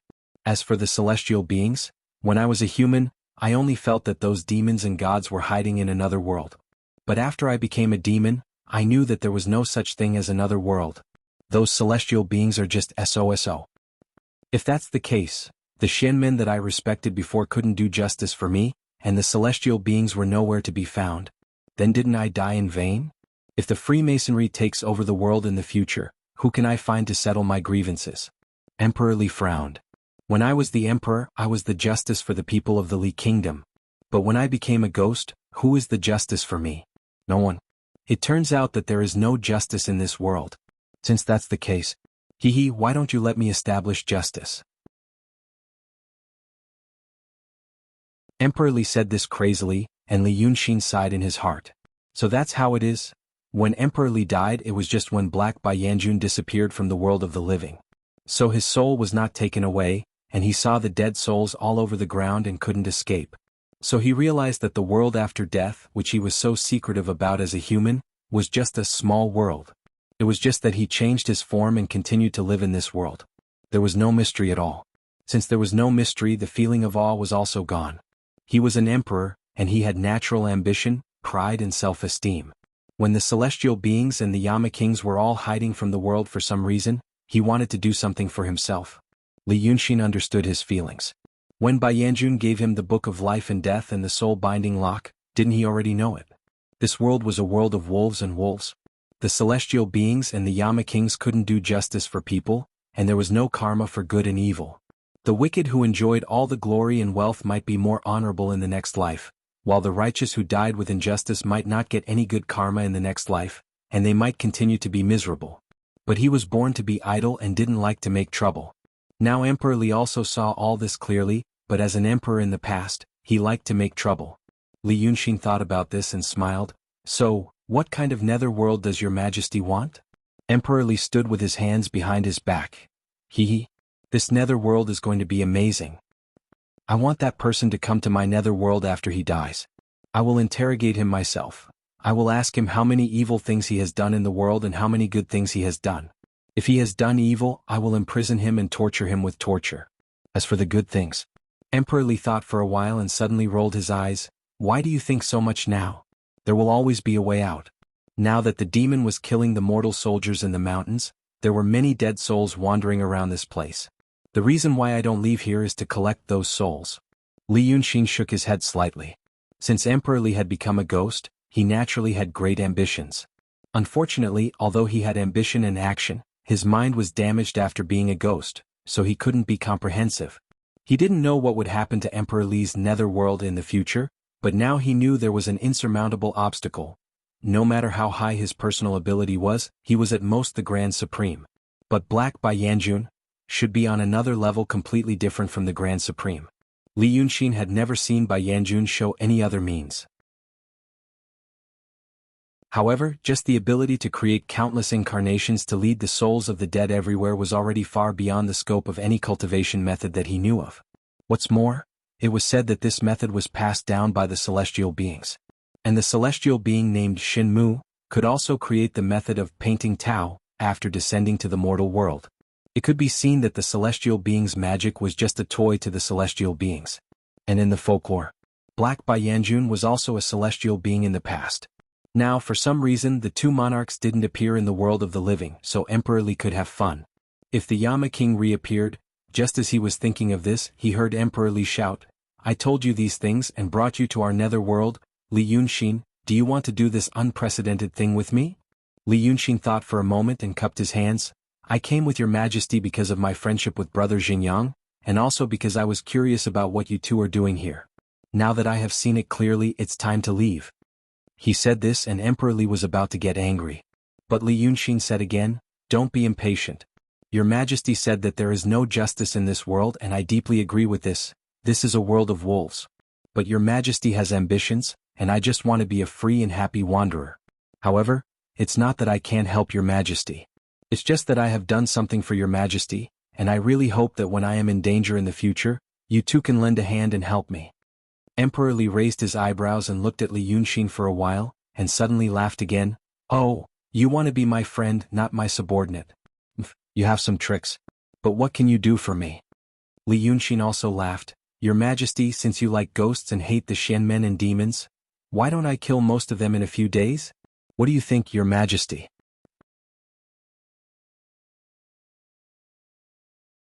Chapter 399. Emperor Li snorted, "Although you have some tricks up your sleeve, your words are a bit too arrogant. If you want to use such words as an excuse and don't want to work with me, you can just turn around and leave. For the sake of Brother Liu and the Tiger Demon, I won't make things difficult for you." Li Yunxin smiled again. "Your Majesty, you can ask Brother Xingyang. When I was in the city of Wei, I told him that I could help him unlock the seal of the abandoned palace. At that time he didn't believe me, so I removed the seal. I also told him that I could get out of the situation of death and get a new life. He didn't believe me either, but now he can see the result. I never lie about this kind of thing." Emperor Li frowned and turned to look at Liu Xingyang. Liu Xingyang whispered something in his ear. Emperor Li listened and thought for a while. Then he raised his head. "Humph? I'll take it that you are telling the truth. What do you want from me?" Li Yunxin paced a few steps and turned around. "I don't want anything at the moment. I just want to have one more friend, one more escape route. But since your Majesty has asked, then what I want to know is, what kind of fortuitous encounter did your Majesty have to regain your cultivation after being severely injured, and even learn this kind of magical power?" Emperor Li had gathered so many ghosts. And this matter was originally the domain of the Black and White Yama Lords. Even he could only capture souls because he had the metal chain that the White Yama Lord had bestowed upon him. But this Emperor Li became a ghost cultivator for only a few months, but he already had such amazing magic. If his experiences were to be written down, it would definitely be a thrilling experience. Emperor Li was suddenly happy to hear this. His expression was like, "I have a big secret in my heart but no one to tell, and now someone finally mentioned it." He laughed. "Are you curious about this? Ha, you can't imagine what kind of adventure I have had." Emperor Li was a person who liked to do things according to his own temper when he was alive. After his death, his character was even more obvious. When he was happy he was like a child. "I was seriously injured, so I went to the northwest. But I mistakenly entered a cave and saw something amazing inside. My divine abilities and cultivation are all thanks to that thing. As for what it is..." At this point, he hesitated triumphantly for a moment and looked at Li Yunxin from the corner of his eye. Those ghosts also seemed to be affected by his spirit and emotions, and they all let out whimpering sounds as if they were adding to the fun. Unfortunately, the effect was not good. Instead, it was a gloomy fog. After showing off for a while, seeing that Li Yunxin had no intention of pursuing the matter, his interest waned and he stopped laughing. Instead, he snorted, "As for what it is, I won't tell you now. If you can really help me accomplish what you said, then I will tell you." Li Yunxin smiled again. He only asked this to give Emperor Li a way out. It made him feel that he was asking for something. Otherwise, if someone suddenly jumped out and said that he wanted to give you a great fortune, who wouldn't be wary? Now that he had achieved his goal, he cupped his hands and said, "Then I will take my leave. There are still many things to do, 10 days later, invite the 2 ghost emperors down the mountain. If I accomplish that thing, there will be many souls waiting for you two to collect. If I don't accomplish that thing, you two have nothing to lose. Saying this, he bowed again and turned to leave the ruined temple. Emperor Li didn't ask him to stay. He seemed to be thinking carefully about what he said. When Li Yunxin's breath went far away, he turned to look at Emperor Yi. This person's words? Brother, how much do you think he is telling the truth? LV Xingyang hesitated for a while. If he said something else, I would believe it. But what he said today? Not to mention Brother Ji, even I can't be sure. If it was someone else, I would feel that he is arrogant and ignorant. But it is him. I can only say let's wait and see. He paused and said, but there are still many souls in the mountain that we haven't collected. Li Yunxin killed the tiger monster tonight, and the demons will definitely restrain themselves temporarily. Let's get down to business and collect those souls first. When you and I achieve great success, we won't need to think about whose words are true or false anymore. Emperor Li nodded. Brother, you have thought it through. Very good, very good. Saying this, the 2 ghost emperors turned into chilly winds and whistled out. It was night. Stars twinkled in the night sky, accompanied by a crescent moon. Under the starry sky, Li Yunxin went north while the 2 ghost emperors went to the mountains. Li Yunxin walked for dozens of miles and came to the cliff. Looking down from the rock, the cliff and the ground were hundreds of meters apart. Mortals couldn't see the bottom. They could only see endless darkness. The mountain here was extremely high. The top of the cliff was surrounded by clouds like a sea of clouds. Li Yunxin stood on the rock and looked up at the starry sky. In this era, the starry sky was extremely clear. He not only saw the bright stars but also colors. The silver river in the sky was originally colorful, but it was rare to see it in his world. The familiar Milky Way and many familiar stars. This once again made him feel as if he had been in another world. If these were all familiar, where was he now? He stared at the night sky for a while and slowly focused his attention on a particularly bright star. He thought it was the North Star. But he gradually realized that the direction and brightness were wrong. After staring for a long time, he found that it was moving. With the whole sky as the background, the movement was very small and not eye-catching. But under such a dim moonlight tonight, with reference to a few similarly dim stars, he discovered that it was actually moving slowly but firmly. Li Yunxin stared at the stars for a quarter of an hour, and the star had moved half the distance of a finger. Considering that it was so far away from the ground, how frightening was its speed? He frowned slightly and his expression changed. He realized that this star was very likely to be the Cloud Mountain. The Cloud Mountain moved high above the sky, looking down on all living beings. It was the ancestral court of Daotong and Kenzo cultivators, the supreme paradise in the hearts of the people. When people thought of the Cloud Mountain, they always said that it was a river of mercury and a palace of gold and jade. There were colorful clouds in the sky and divine birds flying all over. The ground was covered with lingji and immortal herbs, and precious and beautiful beasts played and chased each other, surrounding the immortals. But in reality, the Cloud Mountain was more like an inverted cone. Its tip was facing the earth, like an inverted conical mountain peak. From a very far distance, its surface was very smooth and its shape was very regular. It was like a celestial had turned a water droplet upside down and cut it in the middle, leaving only the bottom half. But if one flew closer, they would realize that its surface was not smooth. It was like an ordinary mountain, its surface made of rough stone. However, there were many tiny holes hidden on the surface of the stone, as if there were a lot of bubbles. But each bubble was a room or an entrance. These numerous entrances and exits were connected to even more passageways within the mountain, forming countless rooms, halls, and stone chambers. Some were even hundreds of meters high, but compared to the entire Cloud Mountain, they were merely palaces the size of grains of sand and stones. As for people and cultivators, compared to this enormous floating mountain, they were nothing more than the tiniest speck of dust. Cultivators and a large number of servants lived on this mountain, but very few people went to the top. Such a vast mountain peak was actually a boundless plain. Its surface area was comparable to the capital of a small country. And in the center of this boundless plain, there was only a single room. This room stood on the barren plain with narrow windows on all 4 sides. Warm yellow light shone through the window, casting a fan-shaped shadow on the rough stone floor, bringing the plain a hint of stingy vitality. But if one looked closer, they would find that this room was just like the Cloud Mountain. It looked small, but in fact it was extremely majestic and towering. Those seemingly narrow windows, each one was as tall as 2 people. The windows seemed to be inlaid with the most precious colored glass, sparkling and translucent, allowing one to see the situation inside the room at a glance. Inside the room there were nearly 30 people, to be exact 28 people. The floor of this room was snow white as if it was paved with mutton fat jade. The four walls were also snow white, and the walls were lit with everlasting lanterns made from talismans. But there was no roof. But the cold air high up in the sky could not invade this room, it was repelled by some invisible force. 28 people sat in the center of this room, like 28 small black dots on the snow-white ground. From the outside, the light inside the room was warm yellow, but in the eyes of these 28 people, the light inside the room was constantly changing. This was because of the sky above their heads. The sky they saw in this room was different from the sky seen anywhere else in the world. There were countless fireworks in the sky, as if it was a festive night in the mortal world. But those weren't fireworks or firecrackers, they were giant rocks that came from a higher and deeper space.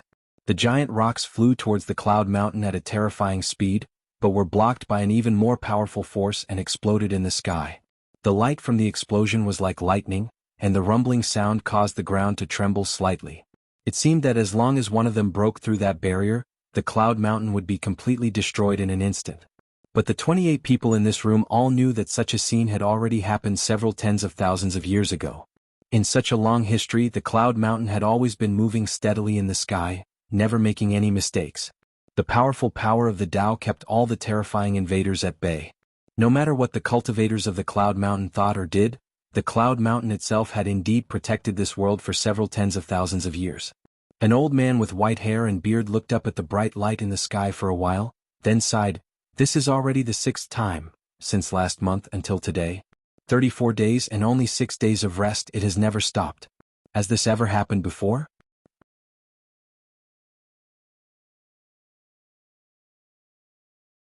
Chapter 400. Sitting beside the old man was a young man. He had light golden hair, a high nose and deep eyes, wearing a black robe. Looking at him, he was actually a D person from Takaro country in the northwest. There were D people in Daotong and Kenzo, but their numbers were very few, and it was rare to see such a handsome man. The man snorted, "When we were up there, did we not see enough? There's nothing to worry about. It's just that it's raining. After a few more days it would stop. But, humph, think about how to deal with those Taoists." Another yellow-robed woman continued his words, "These few days, we have already cleaned up most of the people in Langya Grotto Heaven. The remaining 2 true realms escaped into the depths of Yunshan. We can't find them immediately, but they won't cause much trouble. If we say that Langya Grotto Heaven colluded with demons, who would dare to protect them? But the rest? There are still more than 70 sect leaders and sect masters on Yunshan who are not our people. Among them there are about 30 or so who don't care about worldly affairs, and the other 30 or so are from the outer sect. They are smarter. If we are talking about trouble, they are the real trouble." Even though there were 28 people in the room, it was not noisy. When one person spoke, the others listened quietly without a hint of urgency. It was as if they were already used to waiting and waiting for long periods of time, so they had developed a leisurely temperament, and didn't mind paying more patience. The woman paused, then said, "In a few days Yunshan will fall into Tongtian Lake. The demons will also gather at Manwan Mountain. I heard that all 9 dragon sons are out, surrounding Tongtian Lake from 3 sides, and there are hundreds of thousands of demons gathered. This kind of battle array can be considered unprecedented, right? I think it's because the female dragon in the east has been weakening day by day for some unknown reason. However, the 9 dragon sons that she has bestowed upon her are gradually growing in power and are dividing her power of faith. Thus, she has decided to let her few dragon sons lead the demons of the world to come like moths to a flame and ask us to eliminate a portion of them for her. Then our Yunshan is about to fall into Tongtian Lake." The yellow-robed woman said in a soft voice, "Therefore the calamity is, those outer sanctum sect masters and sect masters always think that they have to shepherd the people, that they are the legitimate rulers of the world. What should we do to make these people from Daotong and Kenzo die even more and die even faster so that this so-called Shenmen Orthodox Tao falls apart?" After saying all this, she straightened her body and sat down again. It was as if he had opened a topic for today's discussion. After a while, an old man in a green robe straightened his body. "Isn't there still that Li Yunshin?" After saying this, he paused for a moment. Thus, many people revealed doubtful expressions as if they had never heard of this name before. Or even if they had heard of it, they didn't take it to heart and didn't have a deep impression of it. the green-robed old man cleared his throat, and in the same slow and gentle tone, briefly recounted what Li Yunxin had done. Finally he said, I heard that he also went to the sweeping mountains.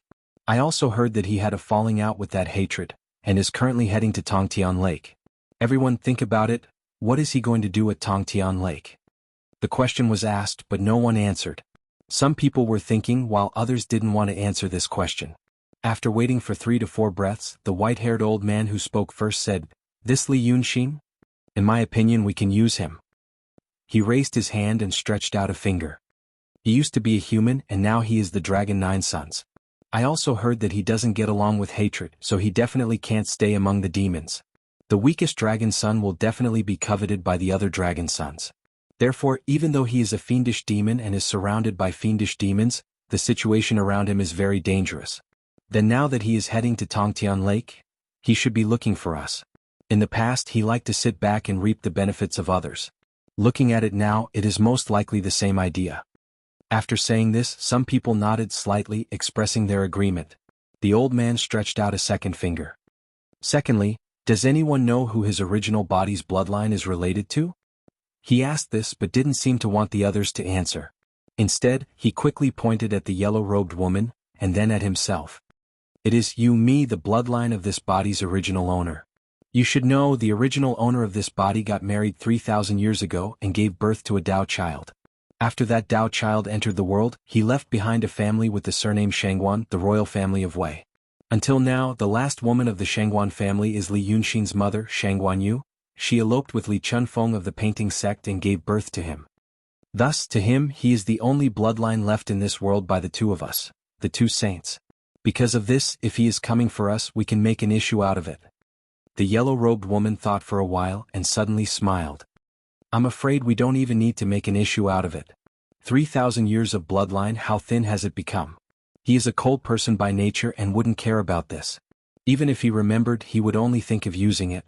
This time he came to Tongtian Lake in Mount Rushing Cloud, I think. No wonder he wants to use some method to win the trust of Daotong and Kenzo. After that, he will reveal all the secrets of the demons so that the people of Daotong and Kenzo can wage war against the demons. This is the same goal as us.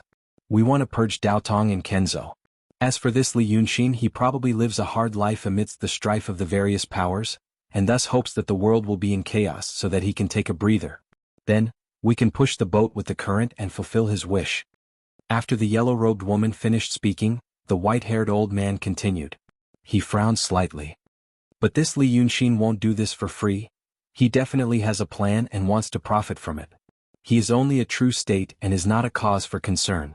But I'm afraid that after he benefits from this matter, he will become even more dangerous. These two people, at the peak of Yunshan in the holy lands of Daotong and Kenzo, talking about how to cause Daotong to fall apart, yet the people around them were calm and did not find it strange at all. Hearing his words, the yellow-robed woman sighed slightly. That's right. He really is a character that is rarely seen in hundreds of years. Even though he is inconspicuous now, I'm afraid that in the future he will stir up the world. In my opinion, after using him this time, it would be best to get rid of him. A dam of 1,000 li can be destroyed by an ant's nest. We have all heard of that person's story.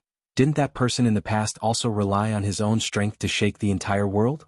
When she mentioned that person, the white-haired old man's face also revealed a leisurely and fascinated expression. But other than the two of them, the other 26 people in the room all had different expressions. Some were disgusted, some were despising, some were hateful, and naturally there were also those who were indifferent. At this time, the golden-haired, black-robed man beside the white-haired old man suddenly sneered. That person? Do you think that this Li Yunxin can compare to that person? The white-haired old man and the yellow-robed woman both froze, and did not immediately speak. It seemed that they were slightly afraid of this D-man. After a while the old man then said, This? I heard that person's story and know that he has brains and divine powers. But now that I look at this Li Yunxin again, I only feel that his brains are better than that person's. As for divine powers, compared to the same period he is also better. You too, what do you know? The golden-haired man interrupted his words and straightened his body. What kind of brains and divine powers do you think he is relying on? The 28 people sat in a circle in the room, and it seemed that they did not have any hierarchy. At first, the white-haired old man and the yellow-robed woman talked the most, and seemed to be the leader of the conversation. But now, seeing the disdainful expression on the golden-haired man's face, and the other 25 people's different expressions, it turned out that the status of this old man and the woman among these 28 people was not the highest, but rather slightly lower. Because of this, they were asked to talk about things that other people did not want to talk about and were too lazy to talk about. Now, when they heard the golden-haired man's retort, the two froze for a moment and then fell silent. They could only listen to him. The golden-haired man continued, "This Li Yunxin, I have been paying attention to him for a while. If you compare him to that person, in terms of intelligence and resourcefulness, this Li Yunxin is far better than that person. What does that person know? He only knows how to be hot-blooded. If he was not lucky, he would have died a long time ago. In terms of divine powers? Ah." The golden-haired man laughed coldly. Is there any comparison between the world of the past and the world of the present? Nowadays, if an emptiness realm Taoist priest or swordsman were to go back to the past, they would be extraordinary figures. Li Yunxin's current strength is already comparable to that person's when he was in the middle or late stage. However, the reason why that person was able to achieve great things was not only because of his intelligence and strength, but also because of his heart. The golden-haired man stretched out his hand and pointed at his chest. Let's not talk about other emotions and only talk about him. He has a heart that embraces the world. This kind of person is seen as stupid by others. He only does things with brute force. He only knows how to charge forward and doesn't know how to retreat. He also doesn't know how to be like this Li Yunxin, who is opportunistic. However, because of this, he was able to drill through the Iron Curtain and create a path. Everyone, do you still remember?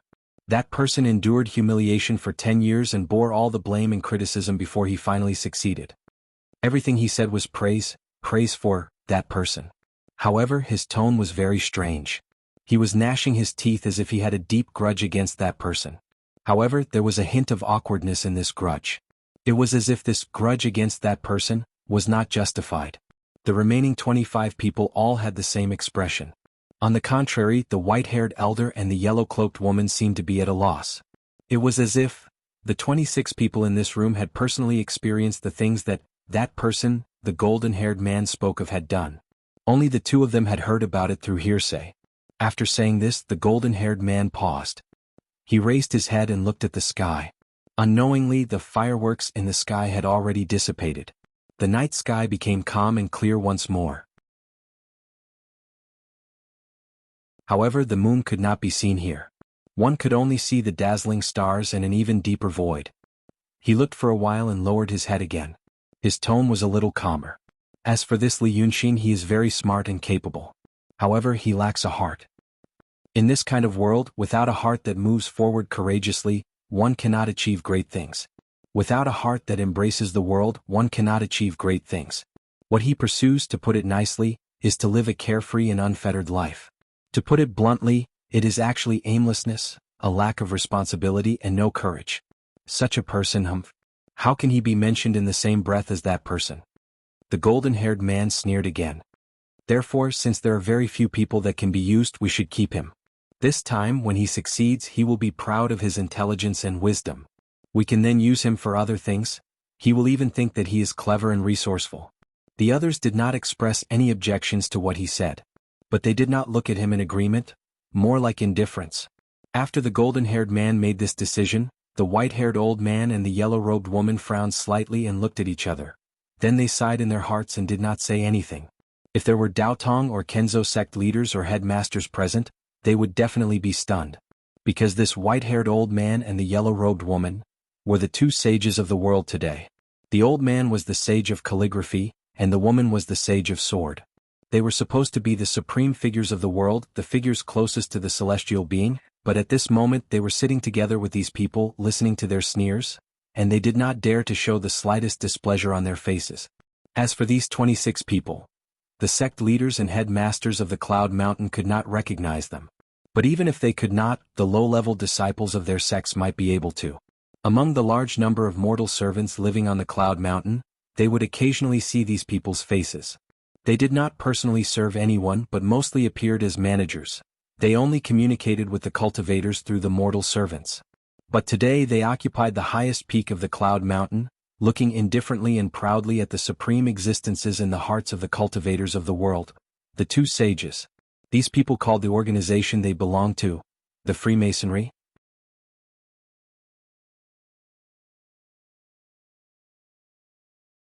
Chapter 401. Li Yunxi knew that there were a total of 414 elders in the Freemasonry, but he didn't know that tonight, at this moment, when he was staring at the slowly moving cloud mountain in the sky from the edge of the cliff, there were 28 elders of the Freemasonry gathered at the peak of the cloud mountain. It was also hard to imagine how the 26 of them looked at the two saints. The golden-haired man commented on Li Yunxin and everyone was speechless. After a moment of silence, the yellow-robed woman, the sword saint, coughed lightly and began the second topic of the day. Since everyone has made up their minds, let's talk about the second matter today. As she spoke, she looked at the expressions of the elders present. Right now, between Daotong and Kenzo, 11 of the 36 heavenly cave sect masters are our people. The leaders of 25 of the 72 sects are our people. Of the remaining 72 sect masters and sect masters, 30 don't want to get involved in the affairs of the world. These can be sent to the capitals of the various countries before the war with the demons. They can protect the emperors of the human world so that they won't be killed by the demons and become ghost cultivators. There are also 32 sect masters and sect masters of the outer sections. They have always wanted to completely eliminate the demons and spread the word that this war is a war that concerns the fate of the Shenmen. Many cultivators have been bewitched by them, and their emotions are unstable. Although we also have 36 people, the majority of them are sect masters. We don't have an advantage compared to them, but it's not like we can't fight, the Sword Saint said softly and changed the topic. The Sword Saint said softly and then changed the topic. But it's still not safe. We have to consider everything. For example, the sect master of the Wuyan sword sect, Jing Guangzi, was seriously injured when he tried to stop Li Yunxin at the border of the Qing kingdom. He hasn't recovered yet. The golden-haired man interrupted her. What number is Jing Guangzi? The Sword Saint answered without hesitation. Number 50. Shi Liangzi. The other person, who had been resting with his eyes closed, only opened his eyes now. He seemed to be interested in this matter and said lightly, "Oh? It's already number 50? The Sword Saint turned to him. It's already number 78. Platinum Quantum. Shi Lizhu, who possessed the golden photon, had already entered the world 130 years ago. He had been operating in the 5-star sword sect for a long time and had made many contributions. Therefore, I think this person can still be used. If the elders have no objections, I think we can help her recover her cultivation. I can even help her advance to the next level." When the elder heard this, he closed his eyes again. Since it's already the 78th, what's there to pity about the 50th 130 years ago? After saying this, he said no more. The sword sage was stunned and turned to look at the golden-haired Di Ren. This golden-haired Di Ren looked very much like the person who was elected by the 26 people to be the decision-maker. After thinking for a moment, he shook his head and said, "I know your background. So the two of you sympathize with these people. But think about it, number 1, Qing Liangzi, wasn't very successful in the first place. But because he was number 1, there was still some commemorative value to him, so he stayed and released him to do something. And the result? He was killed by Li Yunxin in the city of Wei. Then Li Yunxin knew about us from that night. And then? He set a trap and gave a man the recipe for gunpowder, of some sort, and he was killed at once. Who did it?" The sword sage coughed. "Number 15. Lin Liangzi." Di Ren snorted and shook his head. "Number 15. He set a trap and he immediately fell into it. Aren't you shocked by this level of information exposure? Those before the 60th can almost be said to be failures and defective products," he said while looking at the sword sage and the sage of calligrapher. "The two of you are lucky to possess the flesh of this sage. The rest originally had obsessions. After our tempering, our obsessions became stronger, no different from lunatics. Previously we were short of manpower, so these could barely be used. But now, since the quality of the finished products after the 60th is getting more and more stable, more powerful and more obedient, let's not bother with those defective products. Continue to use those that can be used. Don't waste resources like the gold photon that is useless. The people below are watching us more and more closely, and the people above have cut off contact with us. The things in our hands are almost less every time we use them. You have to be careful." The sword sage was silent and did not speak. The white-haired sage of calligrapher was also silent for a while and sighed. "Master D, you are wrong. The word D in the D people was originally a contemptuous name for the foreign kingdoms in the northwest by the countries in the east. But this D person's name was Master D and he did not seem to mind it. Instead he liked it very much. But this young Master D did not seem to expect that the sage of Calligrapher would oppose his opinion. After a slight daze he frowned. "What did you say?" The sage of Calligrapher straightened his body. Among these 28 people, 26 were sitting with their legs crossed. Only the sage of Calligrapher and the sage of Sword were kneeling. At this moment, when he straightened his body, he looked a little taller than the others, and even his aura was stronger for no reason. He frowned and sighed again. "I know my origin. As for me, I was originally the 35th, Xiao Liangzi. As for her, she was originally the 36th, Ko Liangzi. The two of us were originally created by the elders." At first, the elders said that the reason why we chose the word Liangzi was that this word was actually the fundamental state of everything in the world, and it also meant that it was unpredictable and ever-changing. We were originally refined from human souls, so it was appropriate to choose this word. After saying this, the sage of Calligrapher paused for a while and smiled. But later, I found out that the reason why we chose this word was just a random idea of an elder. It was simple and convenient to use this word with the word before it, and it was easy to measure. As for the word before it, there was no explanation.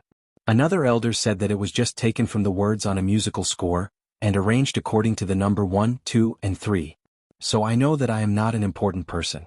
The reason why she and I can have today's status and can become the 413th and 414th elders in the non-voting attendance tonight is just that we caught a good opportunity to possess the bodies of the two sages. The elders need the power of the two sages, so they think highly of us. Grandmaster D frowned again. "What do you want to say?" "What I want to say is that the actions of the various elders will cause people's hearts to be bitterly disappointed." This time, the sage of Calligrapher did not avoid his eyes, but looked tit for tat. "In these many years, how many brothers have risked their lives for the association, and finally got seriously injured and then were abandoned?" Grandmaster D mentioned Qing Liangzi. When Qing Liangzi entered the human realm more than 26,400 years ago, he also made great achievements for the association. At that time, how many elders did we have? Less than 100. What was Qing Liangzi's cultivation level at that time? It was far higher than the true state. However, he experienced many battles, and finally became a lonely soul that no one cared about. Only when someone remembered him did they tell him to do so. There are many people who had the same experience as him. I can't bear to see them in their eyes. Grandmaster D said that their temperament is extreme and they are like lunatics. Grandmaster D, did you become a lunatic when you entered the human realm, or did you become a lunatic after experiencing many tortures?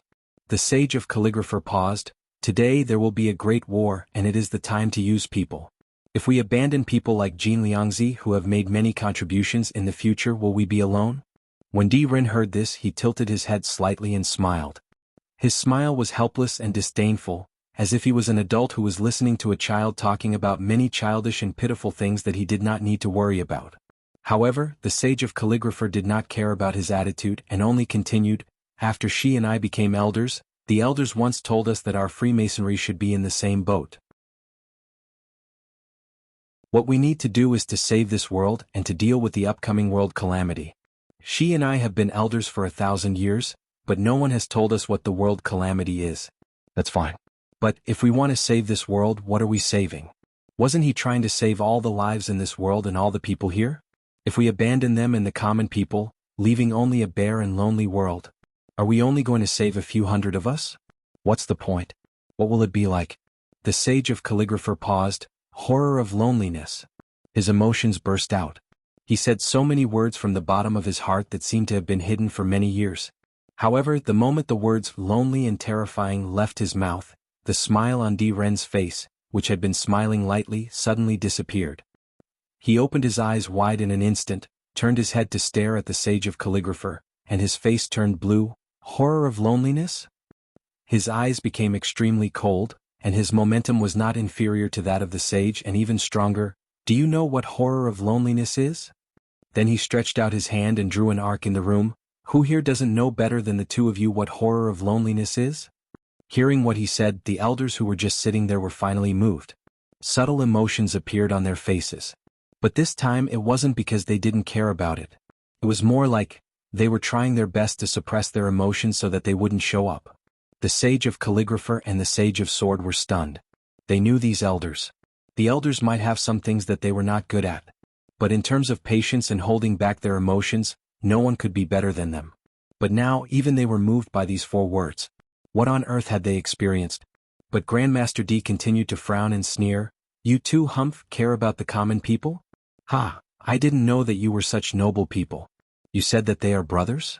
Haha, in this case, since you are willing to be brothers with them and are willing to sympathize with their emotional position, then just do it. From now on, the 2 of you are expelled from the Patriarch Society. Grandmaster D looked at the sage of calligrapher and the sage of sword coldly. We'll see what happens in the future. The time limit is uncertain. The sage of calligrapher and the sage of sword looked at each other.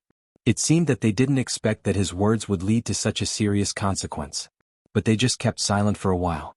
After a moment of silence, they saw the expressions on the other elders' faces. No one objected. So they took a deep breath and stood up. They walked to the front of Grandmaster D, who was sitting upright, and bowed to him. Please reconsider. After saying this, they turned and walked to the northwest corner of the big house. Without any movement, a door opened, and inside the door was a spiral staircase. The staircase seemed to be made of fine steel.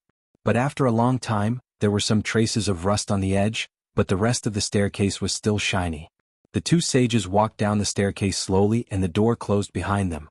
Grandmaster D watched them go. When the sound of their footsteps disappeared, he let out a sigh of relief. We did a stupid thing. As soon as the 2 sages left the house, the temperament of the others changed subtly. Originally they were sitting upright arrogantly and silently, as if they didn't want to talk to them. But at this moment the arrogance and silence were gone, and they showed more vivid emotions. Everyone seemed to heave a sigh of relief and they even spoke a little more. It was indeed a stupid thing, another person said, frowning. Another person said with a frown, after all, the 2 of them are different species and shouldn't be accepted into the Patriarch Society. But now that they know some of the things, they are not as respectful to us as before. They even dared to say such things today. This matter must be handled carefully. After all, the 2 of them are Grand Supreme level martial artists. Who can we blame? Another person snorted coldly. We should have used these 2 bodies in the first place. But no one was willing, so we could only choose 2 wandering souls to be attached to. Now it's good. Nurturing a tiger is a recipe for disaster. The wandering souls are already at number 78, and they are getting stronger and stronger. In my opinion, we should immediately stop the production of wandering souls. Once these 2 people go out of control in the future, and the wandering souls also turn against us, our efforts will be in vain again. But another person said lazily, this kind of thing is not something we can decide. Stop the production of wandering souls? It's equivalent to cutting off one of our own arms. Are you sure you want to do this kind of thing at this time? This year is already the 1132nd year. In another 68 years our rotation will be over. Let's leave this matter to the next round of people. We have been busy enough in the past 1,000 years. After the departure of the 2 sages, these 26 elders showed astonishing liveliness. The whole room was at once in an uproar. They argued for a long time, but could hardly agree on what they were going to say. Instead, Grandmaster D, who was the most talkative when the 2 sages were here, became silent now. He quietly listened to the conversation of the other 25 elders. After an hour, he suddenly clapped his hands hard. Have you all forgotten why we have to destroy the celestial sect at this time? He said loudly, it's because we have reached an unprecedented crisis in the past 50,000 years. It's precisely because of this crisis that we have to reduce the variables in this world and strangle the celestial sect, which is gradually getting out of control. At this time, do you all still want to live the remaining decades in peace, and hand over responsibility and your fate to the next round of people? That black Bai Yanjun is already trapped down there. Don't you know how dangerous the situation is? Do you all want to sleep again in this situation and then wait or live in the dream or die in the dream? He stood up and looked around at the people in the room. The people in the room also quieted down because of his previous words. So he said at last, have you forgotten, the last time we handed over our fate to others, what happened? Do you all want to experience it again? So everyone was silent. After a few breaths, Grandmaster D slowly lowered his voice. Then I suggest. First, eliminate the main force of the celestial sect. Then, stop the production of wandering souls and observe the existing wandering souls. If there are any uncontrollable tendencies, eliminate them immediately. Then, we will carry out the second phase of the plan. Hearing his last words, the people in the room looked at each other in dismay. After a while, someone whispered, "Only us? More than 400 people? That's impossible." Grandmaster D sneered, "Impossible? What that person did in the beginning was it possible. If we lack someone like him, then let me be the one." Because of his words, the people fell silent again. But no one objected to him. About an hour later, the light in the big room was extinguished. The plane at the top of Cloud Mountain fell into darkness again. The huge Cloud Mountain continued to move in the sky.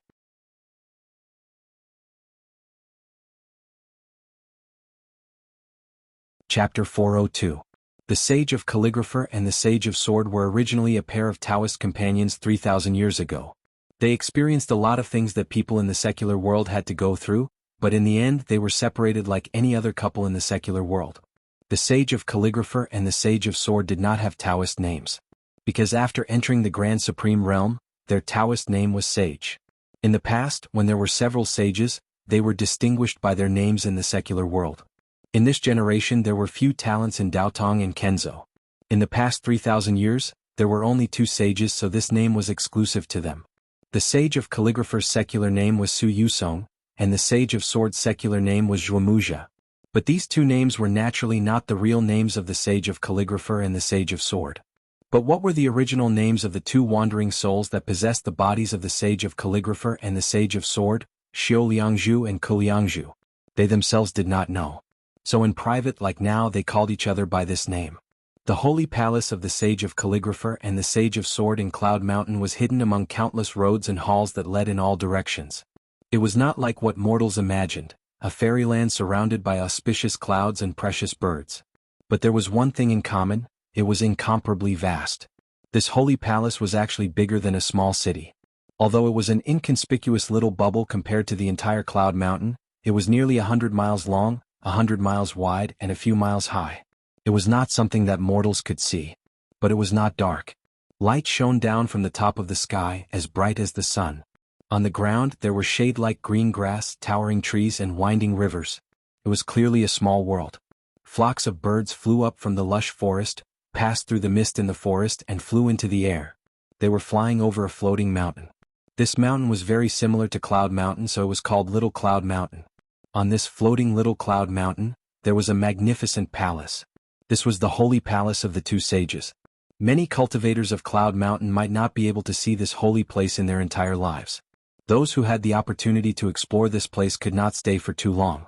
This vast space was exclusively enjoyed by 2 or several people for thousands or even tens of thousands of years. However, at that moment, the 2 masters of the palace did not care about such a marvelous scenery. "You've been implicated." The white-haired master of calligrapher patted on the railing. This railing faced the cliff of Little Cloud Mountain, and below it was a snake-like river. Day and night were always bright in this vast space, so that the river glistened in the sunlight, making it look even more like a huge snake. He stood with his hands behind his back and leaned against the railing, squinting his eyes to look into the distance. For someone like him who had the grand supreme divine power, no one could tell what he saw. The Sword Saint stood beside him and sighed. "You and I both know that this day will come sooner or later. Over the years, we have gradually come to understand their methods. The 2 of us have always been regarded as creations by them. The only reason they asked us to attend the Council of Patriarchs is because of our cultivation basis. Up until now, I don't regret my status as an elder. I'm just thinking, why did we do it in the first place?" The Sage of Calligraphy chuckled. "Why did you do that? At that time, did we know anything about righteousness, emotion, and responsibility? We are all dead souls that have been refined into wandering souls. When we first entered the human world, we only thought about doing things for the association and didn't care about anything else. Even now, when I occasionally think about the past, I still feel scared. I also feel strange." He shook his head slightly. "Most people live slowly and cultivate their conscience. The 2 of us, on the other hand, slowly cultivated our conscience after living for a long time." He spoke passionately in the big house at the top of the mountain. Unfortunately, he was driven out of the meeting by Grandmaster D halfway through his speech. Now that he returned to the Holy Palace, the topic was brought up by the Sword Saint again. It seemed that he could not stop for a while. As for our conscience, we should thank these two bodies. The sage of calligraphy looked down at himself, and there was a moment of confusion in his eyes. The two of us originally sneaked into the Daotong Kenzo and served the two sages separately. Then we got their bodies. These bodies are the bodies that lead the world's Shenmen and Orthodox Tao. The respect and praise of those cultivators in Mount Yunshan gave birth to our hearts. It's not that I'm used to those praises. It's that the longer I'm a fake sage, the more I know about the world. Therefore, I understand more and more that the Shenmen take care of the world is not empty talk. I also know that our every move is related to the billions of lives in the world. Shroud billions of lives. Even if it's a heinous person, as long as he's not a lunatic. Once we carry such a heavy burden on our shoulders, how can we act like before? The two of us wandering souls take shelter in this body.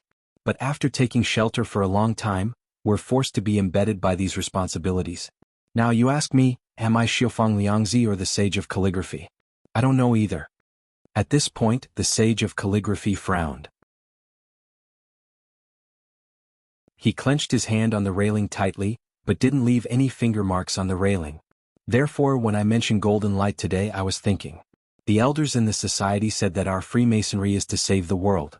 They also said that the Daotong and Kenzo of the Shenmen are a group of living dead who don't care about the lives of the common people. They've gone on the wrong path and are about to turn into demons. They also said that our Freemasonry is the right path to inherit the will of heaven. Therefore, there are many methods that Daotong and Kenzo might not have. I used to believe in these things. But after hearing what he said today, Shroud, between the Shenmen and the Freemasonry, which one do you think is the right path? The Sage of Calligraphy didn't answer him immediately. After a while, when a flock of birds flew in front of her, she said in a low voice, "What do you want to do?" Because of her words, the Sage of Calligraphy's tone also became low, as if he was afraid of being heard by a third person. We have to tell these things, what they said about golden light today, to the others, the Sage of Calligraphy said slowly. We used to be wandering souls. After being saints for so many years, the other wandering souls hidden in the Shenmen have become closer to us. The elders have never taken us seriously, and the wandering souls should have known that a long time ago. Although they have obsession and madness, they are not fools. We have to be prepared. I asked them today, are we only going to save those 400 people? I'm not just saying this casually. These people can do it. The Sage of Calligraphy frowned. Working together, working together, working together. If the elders are not in the same boat with us, we can't drown obediently. Seize the boat or board our own boat, this is my plan. The Sage of Calligraphy took a slight breath. If the two saints were really here, it would probably be difficult for them to have such vivid expressions and movements. However, the two saints were just wandering souls in a bag of skin. Their joy, anger, sorrow, and joy might be more distinct than those of the sect masters and sect masters. Both of our bodies belong to saints. The Sage of Calligraphy pondered for a while. The bodies of the Grand Supreme Realm. But the divine abilities we can use are limited. After all, we don't have the Tao heart and comprehension of the two saints. However, we are still considered powerful figures in this world, so the elders say that they value us or appease us, but they also made us elders. But Yusong, you have to know that the elders all have the cultivation of the Grand Supreme Realm. The Sage of Calligraphy frowned. 36 years ago, Grandpa D came to the sacred palace and saw the dual cultivation sword left by the former Sage of Calligraphy. He picked it up casually and played with it. That sword had its own spirituality and shot out a sword ray to stab him, but he was not hurt at all. This is indeed the body of the Grand Supreme Sage. The 412 elders are all like this. Yusong, if you want to seize the boat or board your own boat, don't you think our strength is a little too weak? The Sage of Calligraphy turned to look at her. After watching for a while, he said in a low voice, they do have the body of the Grand Supreme Realm. But the problem is, it has been more than 1,000 years. We have been with them for more than 1,000 years. Have you ever seen them use any of their divine abilities? The Sage of Calligraphy frowned. They always have to hide their tracks. That's not true. The Sage of Calligraphy shook his head. For example, you are a strong adult in the secular world, but now you have to pretend to be a child. Although you pay attention to everything, there will always be a flaw. For example, when you walk up to the steps, an adult can go up with a single step, but a child has to move step by step. Now, this adult who's pretending to be a child is so strong and burly. Can he remember this all the time and never take a step forward? This cloud mountain is high and low, and there are many inconveniences in coming and going. But the elders, no matter how troublesome it is to do something, they always do it the way mortals do it. They have been hiding in the cloud mountain for more than 1,000 years, and I have never heard of anyone seeing through them. Do you really think people as arrogant as them will be so careful in daily life? The sage of calligraphy looked at him suspiciously. You mean, I have been observing and thinking for a long time. The sage of calligraphy's voice became deeper and deeper. I think the current situation of the elders is that they have the body of the grand supreme realm, but because of some restrictions they can't use their divine abilities. That's why they value us so much. They don't hesitate to use their status as elders to bind us. That's why they have to create wandering souls. They say that they are helping them deal with trivial matters that they are too lazy to do. In fact, they have to rely on wandering souls. That's why I said these words today. What's the result? The sage of calligraphy sneered. They just expelled us. And this expulsion from the senior elders society is to see what happens next. They have never taken wandering souls seriously, but how are they treating us now? They are afraid of us and they can't leave us. Think again. The elders said that there will be a terrible catastrophe in the future, and they want to save the world. Since this is the case, you and I are two sages, and 30% of the Grotto Heaven sect is under the control of the Freemasonry. As long as we continue to lie dormant, the entire celestial sect will be replaced by us within 1,000 years. The celestial sect, which has been operating in the world for 50,000 years, has such a stable foundation and terrible power.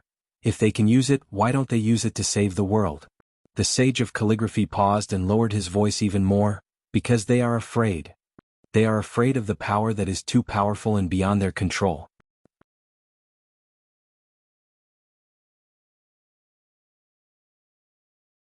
Chapter 403. The Sword Saint was silent for a while because of his words. At this time, a flock of birds flew over the foot of Mount Shaoyin. She reached out her hand and grabbed it. The birds, which were dozens of feet away, were caught in her palm. They kept flapping their wings an inch above her palm, but they couldn't fly out of her 5 fingers. Unlike the old sage of calligrapher, the Sword Saint looked very young. But she was a sage. No one dared to comment on her appearance, and there was nothing to comment on.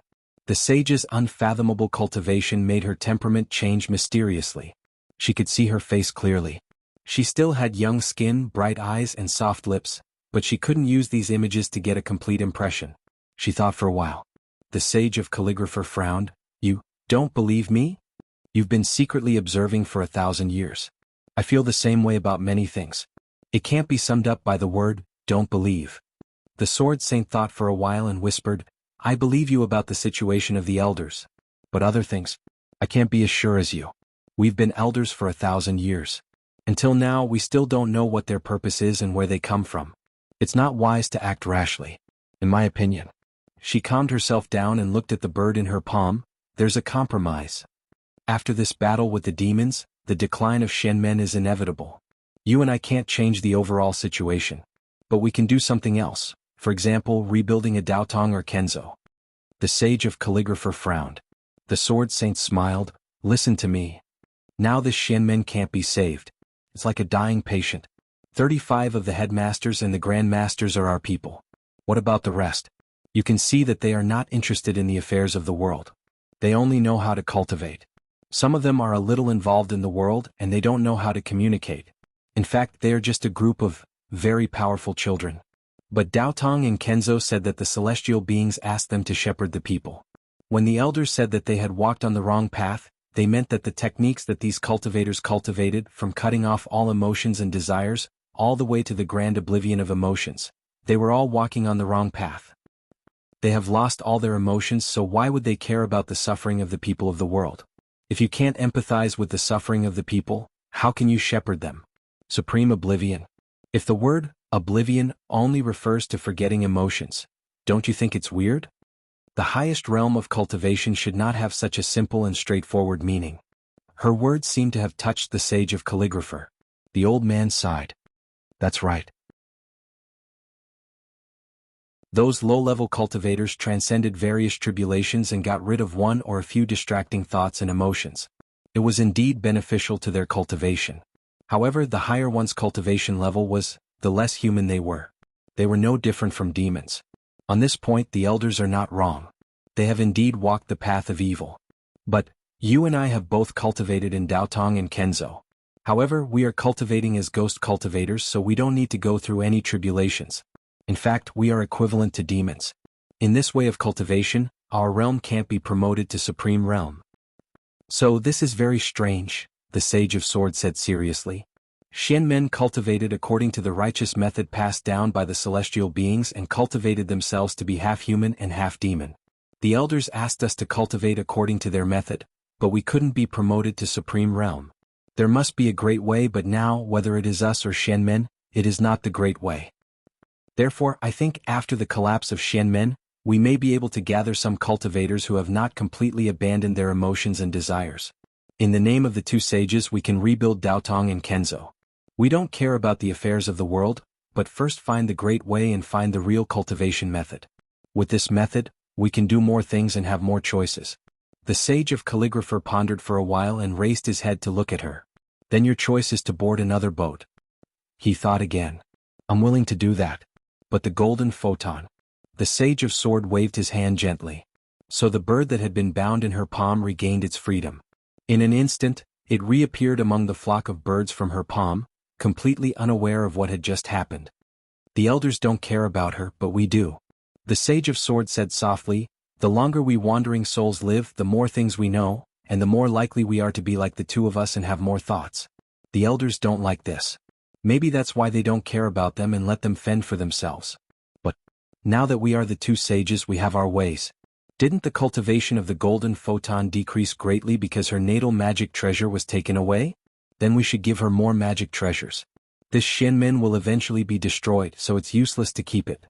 She is in the real state, so she can be used more easily than Lu Ling. Maybe she will be stronger than before. As for Li Yunxin who hurt her, how do you want to deal with him? The Sage of Calligrapher was stunned at first, and then he laughed. Li Yunxin? Do you really think I care about him? I mentioned him in front of the elders just to let them know that there are many dangers around them and they can't leave us. I also want to hear more about that person from Master D. By asking them to tell us more details bit by bit, we can only know more. As for Li Yunxin, you and I have been in Cloud Mountain for more than 1,000 years. Haven't we seen a few people more talented than him? He is just Li Yunxin. We used him as a chess piece to activate the whole situation, and we can continue to use him in the future. Watching him trick others into his little game while he is in the big game. This is the only fun I have. After saying this, he suddenly waved his hand. A bright mirror immediately appeared in the void in front of him. But rather than a mirror, it was more like a window. Through this window, he saw a mountain surrounded by clouds and mist. It was strange. It was night when Li Yunxin looked up at Cloud Mountain from the edge of the cliff. The two sages talked about martial arts with the 26 elders of the Freemasonry at the peak of Cloud Mountain, and then returned to the Holy Palace to talk. All this time added up to only 4 to 6 hours. It should still be night outside. However, the scene shown in the window was that the sun was shining brightly, and the sun was leaning slightly to the west. It looked like it was just past noon. The Sage of Calligrapher casually flicked the mirror. Then the scene in the mirror changed rapidly. The continuous mountain range quickly drew closer. Finally, a mountain dotted with green pines and waterfalls appeared in the mirror. From a distance, the top of the mountain and halfway up the mountain were exposed in large areas, like rocks mixed with red, yellow, and white. However, as he got closer, he found that those were not rocks. The yellow ones were the roofs, the red ones were the pillars, and the white ones were the courtyard walls. They turned out to be many man-made buildings, stretching from halfway up the mountain to the top of the mountain. Many of them were hidden in the green trees. It was unknown how many houses there were and how many people could live in them. If ordinary people in the secular world were lucky enough to come to the foot of the mountain and look up at this scene, they would probably shout, "This is a fairyland." But in fact, this was not a fairyland. It was the mountain gate of the Five Serpent Sword sect, located 100 miles away from Little Rock Canyon in Yi Country. The scene in the mirror was fixed on the mountain peak, which looked like it was hidden in the clouds. The sword saint walked over and said in a low voice, "Junior sister, come." After about 3 breaths of time, a golden light suddenly shot out from a big house on the mountain peak. The golden light hovered in the air for a while, then plunged into the mirror. The next moment, the golden light flew out of the mirror and landed in front of the two saints. At this time, the golden light looked very haggard. There was a deep frown on her face. Although her hair was neat and tidy, it didn't have any luster. Instead, she looked like a puppet used in the mortal world for sacrificial ceremonies. As soon as she landed, she deeply lowered her head and didn't dare to raise it again. It was as if looking at the holy palace was a great sin. If Li Yunxin was here, he would realize that the Golden Light's current performance was very interesting. It wasn't strange for a cultivator from Daotong and Kenzo to have such a performance when they saw the two saints. However, the Golden Light knew that the two saints in front of her were also wandering souls like her. They were also wandering souls and had the bodies of the two saints. Their magical powers far surpassed theirs, so it was reasonable for her to be respectful. However, the main emotion of the Golden Light now was fear, which was far more than respect. In fact, it could be said that she was afraid of something. But the Sword Saint and the calligrapher didn't seem to be surprised. The Sword Saint stretched out his hand and pinched the Golden Light's shoulder. The Golden Light didn't move at all, like the most docile and obedient child. It was completely different from the day when she fought with Li Yunxin. After pinching for a while, he sighed, "I told you. It's not something wandering souls like us should do to refine our natal magic treasures. Since we can dual cultivate and don't need to go through the heavenly tribulation, why do we need to rush? At this point I have no other way." This was a bad news. However, the Golden Light actually let out a breath, as if she was relieved of a heavy burden. She lowered her head and said in a low voice, "It's my fault. It's my fault. When I return to the sect, I will cultivate diligently and quickly." Her tone was quick and hurried, as if she was in a hurry to leave the Saint Palace as soon as possible. The Sword Saint laughed and interrupted her, "But there is another way. Since you lost your natal magic weapon, I will give you some more. With these things at your disposal, you will only be able to fight with more strength than ever before. First, tell me, what treasure do you like?" The Golden Light said in a low voice, "It's all up to you, Senior Marshal Sister." After saying that, she seemed to have thought of something and hurriedly added, "Actually, my natal magic weapon, the glazed sword heart, has been brought back." "Brought back?" "Yes." The Golden Light said, "One of my disciples, whose Taoist name is Kong Tongzi, met Li Yunxin in the Endless Scroll Mountain. That Li Yunxin seemed to have fallen out with the demons and was heading towards the Tongtian swamp. He met my disciple and destroyed his cultivation, but gave him the glazed sword heart and told him to bring it back to the sect. This happened 3 days ago. I have been dealing with this matter these days, so..." The two saints looked at each other. While we were talking, 3 days have passed. You're tuning in to the Han Li's Wuxia Chronicles YouTube channel. We're so grateful for your support, and don't forget to subscribe to join us on this incredible journey through captivating stories. Your generosity through donations truly makes a world of difference, as it's the primary source of revenue that allows me to expand and enhance this channel for you. Thank you from the bottom of my heart for being a part of this adventure.